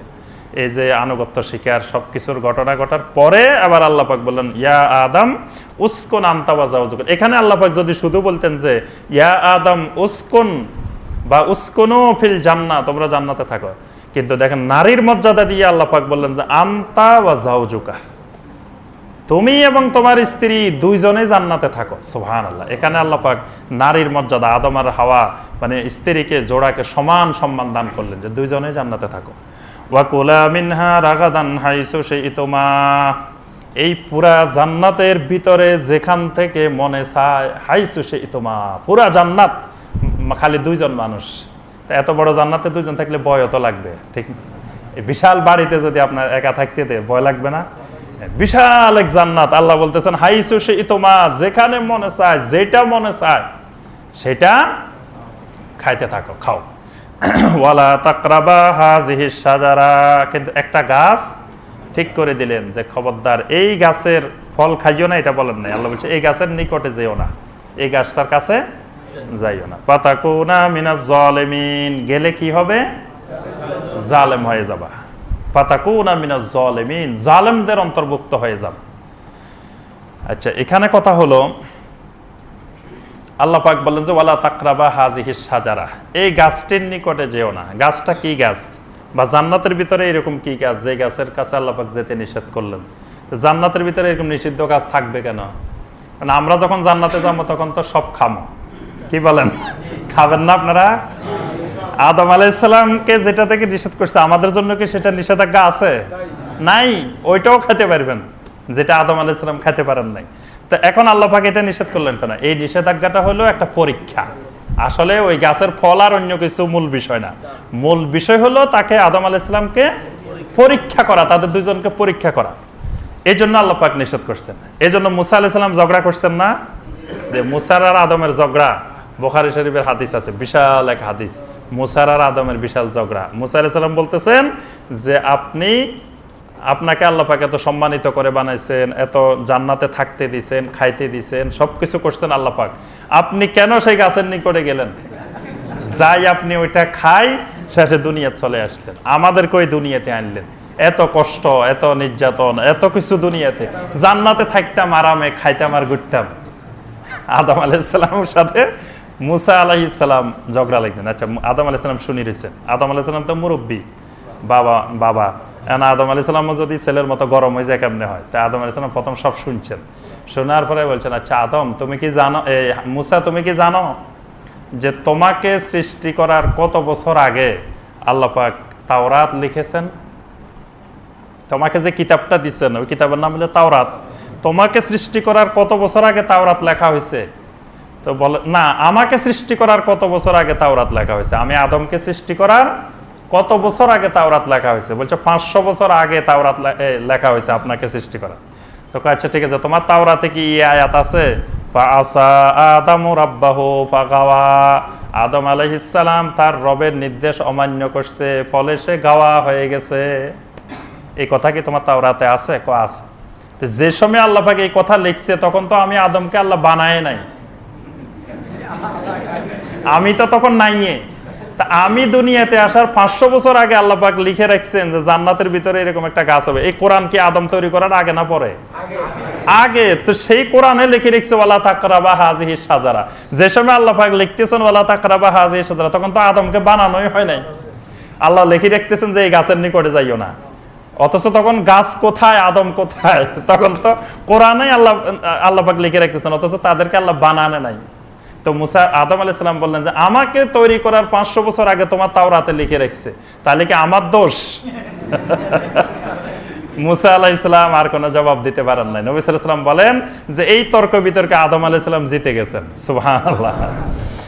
এরপর আল্লাহ পাক বলতেছেন ফাযাল্লাহুমা শায়তানু আনহা, শয়তান দেখলো ইবলিসের আরো অনেক ঘটনা আল্লাহ পাক অন্য সূরায় বর্ণনা করেছেন। ইবলিস অনেকগুলা ক্ষমতা নিল, আল্লাহর থেকে অনেক কিছু চেয়ে নিল। চাওয়ার পরে সে বলল যে আমি তাদের ডান দিক থেকে, বাম দিক থেকে, সামনে থেকে, পিছনের দিক থেকে, সব দিক থেকে এদেরকে এমনভাবে ধরবো আমি, একজন লোককেও আমি জান্নাতে যেতে দিব না।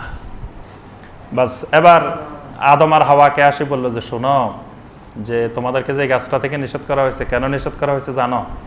তারা বলে যে না, আমরা তো জানি না।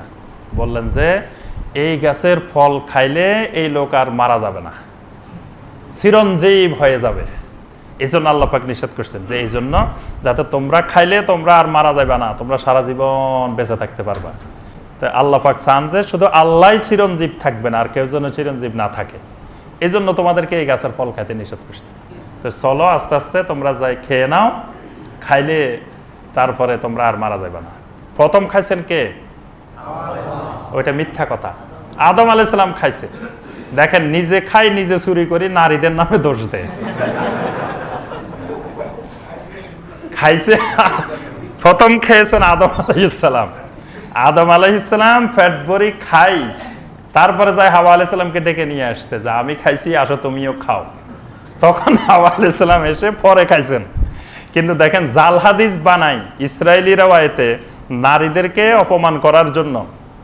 এটা একটা বানানো কাহিনী ইসরায়েলিদের, যে প্রথমে হাওয়া আলাইহিস সালাম খাই ফেলছে, তারপরে কয় আদম আলাইহিস সালাম খাইতে গেছে, খাইতে যায় মনে হয়েছে তখন এখান দিয়ে ঠেলা দিছে, পুরুষের এখান দিয়ে ঠেলা আছে, নারীদের নাই, নারীদের সব সমান। হ্যাঁ, যুক্তিও বানাই ফেলছে একবারে দলিল, কয় দেখো পুরুষের এখান দিয়ে একটু ঠেলা, যে এটা আদম আলাইহিস সালাম খেতে যায় এখান থেকে বমি করে দিছে, আর হাওয়া আলাইহিস সালাম সব খাই ফেলছে। তারপরে আরো যুক্তি বাইরেছে, কয় পুরুষের এখানে কথাবার্তা আটকে থাকে, নারীদের আর আটকে না, নারীদের সোজা চলে যায়। মানে নারীদেরকে অপমানিত করে, নারীদের মর্যাদা কমায় দিয়ে এই কথা ইয়ে করছে। আসলে দোষটা হলো পুরুষের, দোষটা হলো আদম আলাইহিস সালামের। আদম আলাইহিস সালামে আগে খাইছেন, আদম আলাইহিস সালাম খেয়ে পরে হাওয়া আলাইহিস সালামকে খাওয়াইছেন। তা আল্লাহ পাক বলতেছেন ফাআযাল্লাহুমা শাইতানু আনহা, আল্লাহ পাক দুজনকে সমানভাবে দোষী করছেন। আল্লাহ পাক একজনকে বেশি একজনকে কম এইভাবে করেন নাই। ফাআযাল্লাহুমা শাইতানু আনহা, শয়তান তাদের দুইজনকে সেই জান্নাত থেকে পদস্খলন ঘটাইলো। পদস্খলন কেউ কেউ বলছেন যে আনহা আনিল জান্নাহ, জান্নাত থেকে, আবার কেউ কেউ বলছেন যে না, আনহা হলো আল্লাহ পাকের ওই নির্দেশ থেকে তাদেরকে জাল্লা, জাল্লা মানে পদস্খলন, এটা হলো ছোট্ট পদস্খলন, এটা কিন্তু গুনার কাজ না। নবীরা কিন্তু মাসুমুন আনিল কাবায়ের ওয়াস সাগায়ের, নবীরা কবিরা গুনাহ, সগীরা গুনাহ, সকল গুনাহ থেকে মাসুম। তাহলে আদম আলাইহিস সালামের এটা গুনাহ হবে না? আল্লাহ মানা করছে তারপরে খাইছে, আল্লাহ পাক বলতেছে এটা গুনাহ না, এটা হলো জাল্লা। জাল্লা মানে পদস্খলন। আল্লাহ পাক বুঝাতে চাচ্ছেন উনি নবী হইলেও মানুষ, আল্লাহ পাক বুঝাতে চাচ্ছেন যে নবীও মানুষ, যে আমি আল্লাহ সুবহানাহু ওয়া তাআলা সরাসরি নবীদেরকে কন্ট্রোল করি, সুইচ থাকে নবীদের আমার কাছে, এই জন্য নবীরা কোনো গুনাহ করে না। কিন্তু ওই সুইচ যদি একটু ছেড়ে দিই, একটু যদি কন্ট্রোলটা ঢিল দিয়ে দিই, তাহলে তোমাদের মতোই। বুঝতে পারছেন? এই যে আমরা বলি যে ফেরেশতারা ভালো, ফেরেশতারা ভালো, তো ফেরেশতারা ভালো হবে না কে ভালো হবে? কারণ খারাপ হওয়ার জন্য যে জিনিস দরকার সেই জিনিস তো ফেরেশতার মধ্যে নাই, তাই উনি খারাপ হবে কিভাবে? মানুষের মধ্যে আল্লাহ পাক খারাপ হওয়ার জন্য যা দরকার সেগুলো দিয়ে দিচ্ছেন। আর নবী রাসূলদেরকে আল্লাহ পাক নবুয়ত দেওয়ার আগে অপারেশন করছেন, নবী সাল্লাল্লাহু আলাইহি ওয়াসাল্লামের অপারেশন করছেন না? খারাপ হওয়ার জন্য যে সকল উপকরণ ভিতরে আছে সেগুলো আল্লাহ পাক পরিষ্কার করে দিয়েছেন।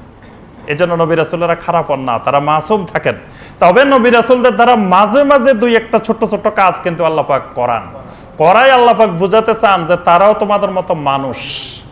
এজন্য ইউনূস আলাইহিস সালাম যে মাছের পেটে ঢুকলো, আল্লাহর নির্দেশ বাদ দিয়ে তিনি চলে গেছেন। কি গুনার কাজ করছেন?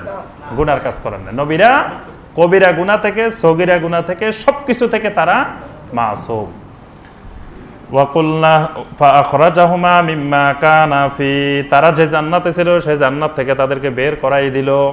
ওয়াকুলনা বিতু বাদুকুম লিবাদিন আদুউন, আমি বলে দিলাম সবাই এখান থেকে দুনিয়াতে চলে যাও, তবে যাবা একজন আরেকজনের সাথে শত্রু হয়ে। কে কার শত্রু? আদম হাওয়ার শত্রু নাকি? মানে মানুষ আর ইবলিস একজন আরেকজনের শত্রু হয়ে যাও, পৃথিবীতে চলে যাও। ওয়ালাকুম ফিল আরদি মুস্তাকাররুন ওয়া মাতাউন ইলা হিন, আর পৃথিবীতে তোমাদের জন্য একটা সুনির্দিষ্ট সময় পর্যন্ত অবস্থান নির্ধারণ করে দেওয়া হলো। ফাতালাক্কা আদামু মির রাব্বিহি কালিমাতিন ফাতাবা আলাইহি, আল্লাহ পাক বলেন আমি আদমকে কিছু কালেমা শিখাই দিলাম। এই কালেমা শেখানোর পরে আদম আল্লাহর কাছে তওবা করে নিল। সে কালেমাগুলা কি? আল্লাহ পাক অন্য আয়াতে এটা ব্যাখ্যা করেছেন, এটা হলো মুজমাল, সেখানে হলো মুফাসসার। সেই কালেমাগুলা হলো রব্বানা যালামনা আনফুসানা ওয়া ইল্লাম তাগফির লানা ওয়া তারহামনা লানাকুনান্না মিনাল খাসিরিন। রব্বানা যালামনা আনফুসানা, হে আল্লাহ আমাদের নফসের উপরে জুলুম করেছি। গুনাহকে, আল্লাহর নাফরমানিকে নফসের উপরে জুলুম বলা হয়। গুনার আরেক নাম হইল জুলুম। যে ব্যক্তি গুনাহ করে সে তিনটা বড় বড় জুলুম করে। একটা জুলুম হলো যে আল্লাহ পাক তাকে তৈরি করেছেন আল্লাহর ইবাদতের জন্য, সে আল্লাহর ইবাদত না করে আল্লাহর নাফরমানি করছে, এটা একটা জুলুম। আরেকটা জুলুম হলো আল্লাহ পাক তাকে বানাইছেন জান্নাতের জন্য, তার এই শরীরকে, সে এই শরীরকে জাহান্নামের উপযোগী করছে, শরীরের উপরে সে জুলুম করছে, আল্লাহর হুকুমের জুলুম করছে, তার শরীরের উপরে জুলুম করছে। এরপরে ওই গুনার দ্বারা আল্লাহর কোনো মাখলুকাত ক্ষতিগ্রস্ত হয়েছে। যে কোনো গুনাহ করুক, সেই গুনার দ্বারা আল্লাহর কোনো মাখলুক ক্ষতিগ্রস্ত হয়েছে। এই ক্ষতিগ্রস্ত হওয়ার কারণে এটা আরেকটা জুলুম করছে। এই জন্য গুনাহকে বলা হয় জুলুম। এই জন্য সমস্ত নবীরা আল্লাহর কাছে দোয়া করার সময় এইভাবে বলতেন, রাব্বানা যালামনা আনফুসানা রাব্বি ইন্নী যালামতু লা ইলাহা ইল্লা আনতা সুবহানাকা ইন্নী কুনতু মিনাজ জালিমিন। সকল নবীদের দোয়া এই দেখবেন যে এই ভাষায়, যে জলামতু নাফসি, আমার নফসের উপরে জুলুম করেছে। আল্লাহ পাক এই তওবা করার পরে আল্লাহ সুবহানাহু ওয়া তাআলা মাফ করে দিলেন। ইন্নাহু হুয়াত তাওয়াবুর রাহিম। আল্লাহ পাক হলেন তাওয়াব এবং রাহিম। কিন্তু আমরা যে মিথ্যা কাহিনীগুলো শুনি সেগুলো পাশাপাশি মনে রাখতে হবে যে এই আদম আর হাওয়াকে কেন্দ্র করে কয়েক শত মিথ্যা কাহিনী আছে। সারা রাত ওয়াজ করে এই আদম আর হাওয়ার কাহিনী দিয়ে, মিথ্যা কাহিনী সব। যে আদম আর হাওয়া নাকি পৃথিবীতে আসছে, একজন নাকি শ্রীলঙ্কা আর একজন জিদ্দা, সম্পূর্ণ ডাহা মিথ্যা কথা। আল্লাহ পাকও কোরআনে কারিমে কোথাও বলেন নাই যে একজনের শ্রীলঙ্কা পাঠাইছেন, একজনকে ওখানে পাঠাইছেন। নবী সাল্লাল্লাহু আলাইহি ওয়াসাল্লামও কোনো হাদিসে এই কথা বলেন নাই। এটা হলো হিন্দুদের ধারণা, বুদ্ধিস্টদের ধারণা যে এখানে প্রথম আদি মানব শ্রীলঙ্কার এই দ্বীপে, শরণ দ্বীপে, এখানে পাহাড়ে আসছেন। এটা হিন্দু বৌদ্ধদের ধারণা, এটা কোরআন হাদিসের ধারণা না। তো সেই কথা আমরা বিশ্বাস করবো কেন? আল্লাহ পাক যেখানে ফালাক, আমার আপনার দরকার কি? আদম কোথায় এসছে এটা আমার আপনার দরকার আছে? কোনো দরকার নাই, এগুলো হলো বেহুদা কাজ। আদম যেখানে আসছে ওখানে কি বরকতময় জায়গা? ওখানে বরকতময় হলে তো সবচেয়ে বরকতময় হওয়ার কথা নবী সাল্লাল্লাহু আলাইহি ওয়াসাল্লামের বাড়ি, জন্মস্থান। কি বলেন? নবী সাল্লাল্লাহু আলাইহি ওয়াসাল্লাম যেখানে জন্মগ্রহণ করলেন দুনিয়াতে, সেটা বরকতময় হওয়ার কথা না? সেখানে গেলেই তো দৌড়ায়। আল্লাহর ঘরের পাশে যেখানে নবী সাল্লাল্লাহু আলাইহি ওয়াসাল্লামের বাড়ি, জন্মস্থান, সেখানে আপনাদেরকে যাইতে দে, সেটা বরকতময়। এই কথা কোরআন হাদিসে কোথাও বলা হয় না। তা আদম আলাইহিস সালাম যেখানে পড়ছে ওইটা কি বরকতময় হবে কেন? যদি ওখানে আমরা বুঝি যে যদি ওখানে পড়লো, ধরে নিলাম, তাও তো সেটা কিছুই না। তো সেটা জানার আমাদের এত দরকার কি? হাজার হাজার বছর আগে কোথায় আসছেন। আর যদি আল্লাহ এবং আল্লাহ রসুল আমাদেরকে বলে দিতেন তাহলে আমরা ধরে নিতাম আসছে, ঠিক আছে। তাহলে আল্লাহ পাক যেখানে দেওয়া দরকার তাদেরকে সেখানেই দিচ্ছেন। এরপরে তারা তওবা করলেন। বলে যে 300 বছর তারা কান্নাকাটি করছেন, 360 বছর। এরপরে একদিন হঠাৎ মনে পড়লো, আরে ওই যে জান্নাতের মধ্যে দেখছিলাম, কি দেখছিলাম? লা ইলাহা ইল্লাল্লাহ। জান্নাতের কোনো জায়গায় এই কথা লেখা নাই, এটা ডাহা মিথ্যা কথা। জান্নাতের মধ্যে লা ইলাহা ইল্লাল্লাহ মুহাম্মাদুর রাসূলুল্লাহ লেখা আছে, এই কথা কে বললো? জান্নাতের এই যে এত কথা বললো আল্লাহ পাক, জান্নাতের ভিতরে নহর আছে, আজওয়াজে মুতাহাররা আছে, ফল আছে, এত কিছু আছে। এখানে আল্লাহ বলছে লা ইলাহা ইল্লাল্লাহ মুহাম্মাদুর রাসূলুল্লাহ লেখা আছে। তাহলে জান্নাতের মধ্যে যা যা লেখা দরকার আল্লাহ জানেন কি লিখে রাখছেন, যেটা আমাদেরকে আল্লাহ পাক বলেন নাই, আমরা জানবো কিভাবে? তো বলে আদম আলাইহিস সালামের মনে হয়েছে সেখানে লা ইলাহা ইল্লাল্লাহ মুহাম্মাদুর রাসূলুল্লাহ লেখা আছে। এরপরে আল্লাহরে জিজ্ঞেস করছে, আল্লাহ মুহাম্মাদুর রাসূলুল্লাহ কে? আল্লাহ বলছে যে তারে না বানাইলে তোমাকেও বানাইতাম না। কার উসিলে সিন্নি খাইলা? ওই দিন এক হুজুরে ওয়াজ করতেছে, এক হুজুর ওয়াজ করতেছে, কার উসিলে সিন্নি খাইলা? রাসূল না বানাইলে তো আদমও বানাইতো না। হ্যাঁ, তাই সে রাসূল ছিল না তোমরা। তো এইগুলো সম্পূর্ণ ডাহা মিথ্যা কথা, যে আদম আলাইহিস সালামকে এরকম 360 বছর কান্নাকাটি করে, তারপরে লা ইলাহা ইল্লাল্লাহ মুহাম্মাদুর রাসূলুল্লাহর উসিলা ধরে মাপ চাইছেন, তারপরে আল্লাহ পাক মাফ করে দিয়েছেন, এগুলো সব মিথ্যা কথা। আল্লাহ পাক কোরআনে যেখানে স্পষ্টই বলতেছেন যে আদম আর হাওয়া দুইজনে আল্লাহর কাছে বলছেন, রাব্বানা যালামনা আনফুসানা ওয়া ইল্লাম তাগফির লানা ওয়া তারহামনা লানাকুনান্না মিনাল খাসিরিন। বাস আল্লাহ পাক ফাতাবা আলাইহি, আল্লাহ পাক মাফ করে দিয়েছেন। সুবহানাল্লাহ। আল্লাহ সুবহানাহু ওয়া তাআলা আমাদের সবাইকে কোরআনে কারীমের এই আয়াতগুলোর আলোকে আমল করার তৌফিক দান করুন। আল্লাহ পাক আমাদের সবাইকে রাব্বুল আলামিনের কাছে নবীদের তরিকায় তওবা করার তৌফিক দান করুন। আল্লাহ পাক আমাদের সবাইকে তাওয়াব তাইব হিসেবে আল্লাহ পাক কবুল ও মঞ্জুর করুন। আল্লাহ পাক আমাদেরকে পৃথিবীর যেই খেলাফত, আল্লাহ পাক পৃথিবীতে যা কিছুর মালিকানা আল্লাহ আমাদেরকে দিয়েছেন, এগুলো আল্লাহর নির্দেশ অনুসারে আমাদেরকে ব্যয় করার, ব্যবহার করার আল্লাহ তৌফিক দান করুন। আমিন ইয়া রাব্বাল আলামিন। সুবহানাকা আল্লাহুম্মা বিহামদিকা আশহাদু আল্লা ইলাহা ইল্লা আনতা আস্তাগফিরুকা ওয়া আতুবু ইলাইক।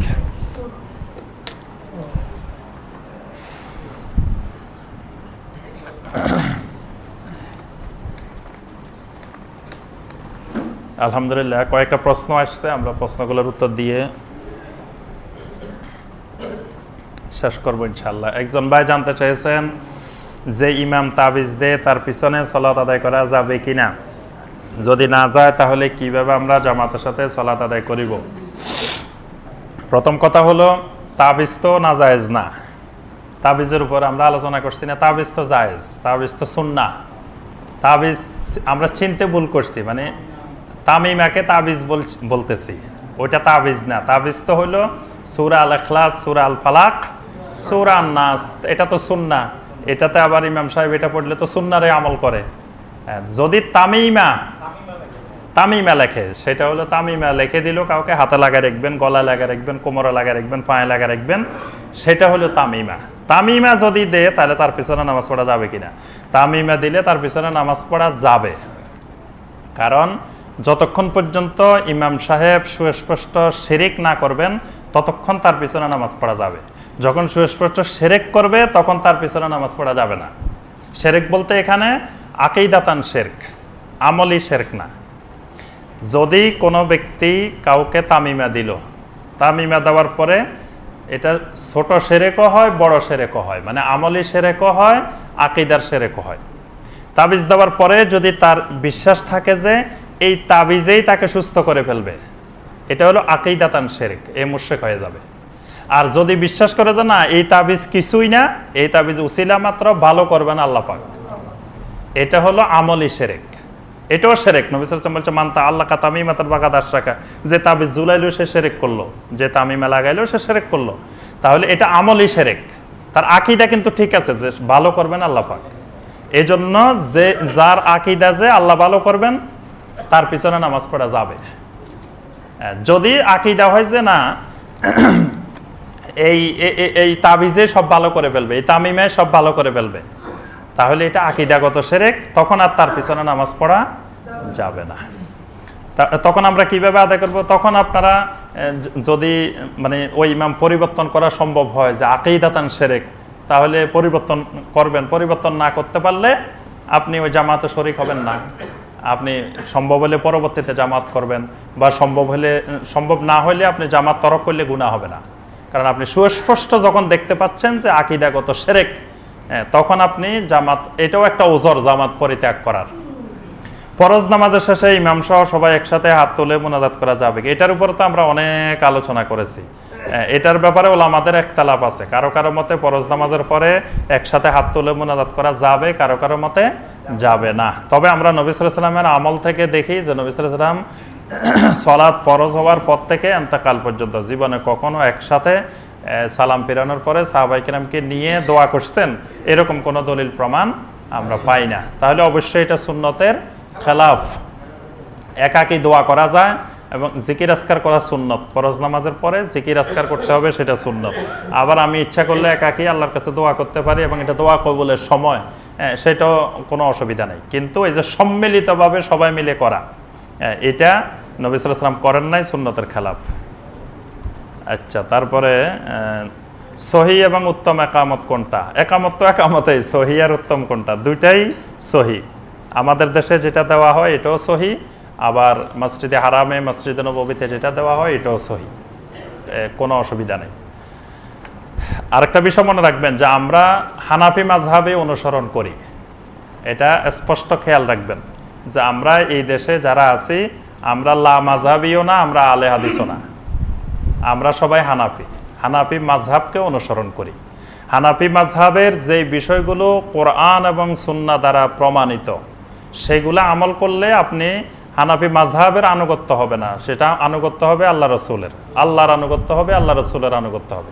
কিন্তু হানাফি মাযহাবের নামে এমন কোনো বিষয় যদি কেউ চালু করে যেটা কোরআনেও নাই, হাদিসেও নাই, তো সেটা তো হানাফি মাযহাবেও নাই, সেটা আমল করা যাবে না।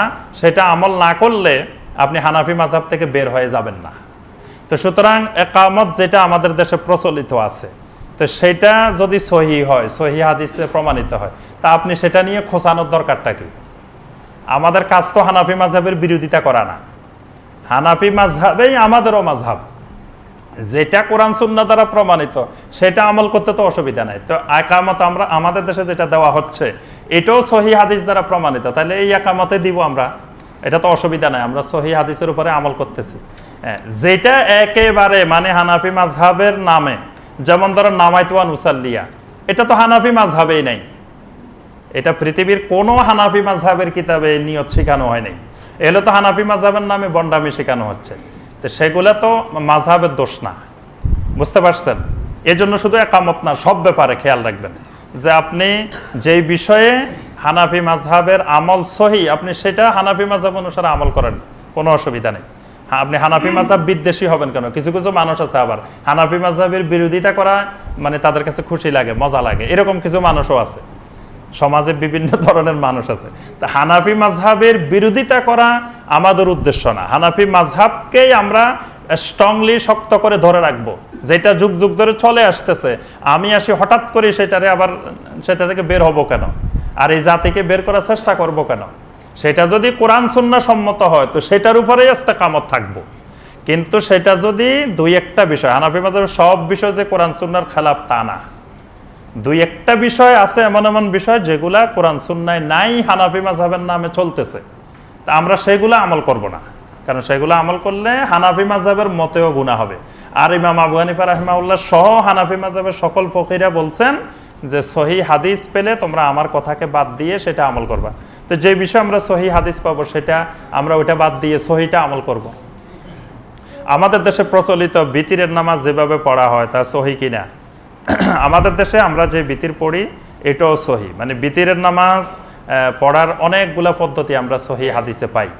তন্মধ্যে যে 3 রাকাত বিতির আমাদের দেশে পড়ি এটাও সহি হাদিস দ্বারা প্রমাণিত, তবে এর মধ্যে 2টা জিনিস শুধু সহি হাদিস দ্বারা প্রমাণিত নয়, মানে এই 2টা জিনিস ছাড়া আর বাকি সবটুকু সহি হাদিস দ্বারা প্রমাণিত। সেই 2টা জিনিস কোন 2টা জিনিস? একটা জিনিস হলো প্রথম বৈঠকও সহি হাদিস দ্বারা প্রমাণিত, কিন্তু প্রথম বৈঠকের পরে যে হাদিসে প্রথম বৈঠকের কথা আসছে সেই হাদিসে আসছে যে 2 রাকাত পরে সালাম ফিরাই ফেলতে হবে। সালাম না ফিরাই আপনি দাঁড়াই গেলেন, এটা সহি হাদিসের খেলাফ। কিন্তু আপনি 2 রাকাতের পরে বসছেন, বসে সালাম ফিরাই ফেলান, বাস আবার 1 রাকাত পড়ে নেন। 3 রাকাতেই হলো সেম, শুধু মাঝখানে একটা সালাম বেড়ে গেল। অথবা আপনি এটা হলো একটা জিনিস, যদি আপনি সালাম না ফিরান তাহলে বসবেন না, উঠে যাবেন। আর যদি সালাম ফিরান 2 রাকাতের পর বসছেন, বসে আপনি তাশাহুদ পড়েন, দোয়া মাসুরা দরুদ পড়েন, দোয়া মাসুরা পড়েন, পরে সালাম ফিরে ফেলান, সালাম ফিরে উঠে 1 রাকাত পড়েন, বাস। আর যদি আপনি মানে সালাম ফিরাবেন না তাহলে আর বসবেন না, সরাসরি উঠে যাবেন। আর 3য় রাকাতে আমরা ওই যে সূরা আল ফাতিহা এরপরে আরেকটা রাফল ইয়াদাইন করি। এখন রাফল ইয়াদাইন বলে মানসুখ হয়ে গেছে, বিতিরের রাফল ইয়াদাইন থাকলো কেন? এটার কোনো রহস্য এখনো বের করতে পারলাম না, যে রাফল ইয়াদাইন নাকি নবী সাল্লাল্লাহু আলাইহি ওয়াসাল্লাম বাদ দিয়ে দিয়েছেন শেষ দিকে। তো বিতিরের মধ্যে মাঝখান দিয়ে হঠাৎ করে আল্লাহু আকবার বলে হাত তোলা দরকার কি? তাহলে বোঝা যায় মনে হয় ওই বিতিরের সময় সাহাবীরা নিয়ে আসতো, মূর্তি নিয়ে আসতো, অন্য নামাজে আনতো না, মানে ভিতরে নিয়ে আসতো। এই জন্য ভিতরের মধ্যে আরেকবার হাত তোলা, রাফল ইয়াদাইন করা। তো দেখেন সেখানে আমরা রাফল ইয়াদাইন করি না, তাহলে যারা ভিতরে পর্যন্ত রাফল ইয়াদাইন করে তারা রাফাদানি হয় না। যারা ভিতরে রাফল ইয়াদাইন করে না তাদেরকে আমাদের দেশে বলে যে রাফাদানি। তো রাফাদানি তো ওরা, যারা ভিতরে রাফল ইয়াদাইন করি আমরা তারা রাফাদানি। যাই হোক, এই যে আল্লাহু আকবার বলে হাতটা তোলা, এটার কোনো দলিল নাই। এই 2টা জিনিস এখানে সমস্যা, এর বাইরে আর কোনো সমস্যা নাই। তো এজন্য হাদিসে যেই হাদিসে হাত তোলার কথা আসছে ভিতরের 3য় রাকাতে, সেটা হলো ওই যে দোয়া পড়ার সময় হাত তোলা। হ্যাঁ, কানা ইয়ারফাউ ইয়াদাইহি ফি কুনুতিহি, নবী সাল্লাল্লাহু আলাইহি ওয়াসাল্লাম কুনুতের মধ্যে কুনুতের সময় রাফল ইয়াদাইন করতেন। তো কুনুতের সময় রাফল ইয়াদাইন কি এমনি করে না? এমনি করে। কুনুতের সময় তো রাফল ইয়াদাইন এমনিই হয়। হ্যাঁ, তো ওইটা, অথচ আমরা ওইটারে পরিবর্তন করে মানে এটা করতেছি। যাই হোক, এরপরে রুকু ও সাজদা নিম্নলিখিত দোয়াটি একবার পড়লে হবে কিনা? সুবহানাকাল, একবার না, এটা মানে অসংখ্যবার পড়তে হবে। নবী সাল্লাল্লাহু আলাইহি ওয়াসাল্লাম অসংখ্যবার পড়তেন, তা আপনি একবার পড়বেন কেন? এটা অসংখ্যবার পড়বেন। জি ঠিক আছে, না আজকে আর দীর্ঘায়িত করবো না, শেষ। জি, সুবহানাকাল্লাহুম্মা বিহামদিকা আশহাদু আল্লা ইলাহা ইল্লা আনতা। জি।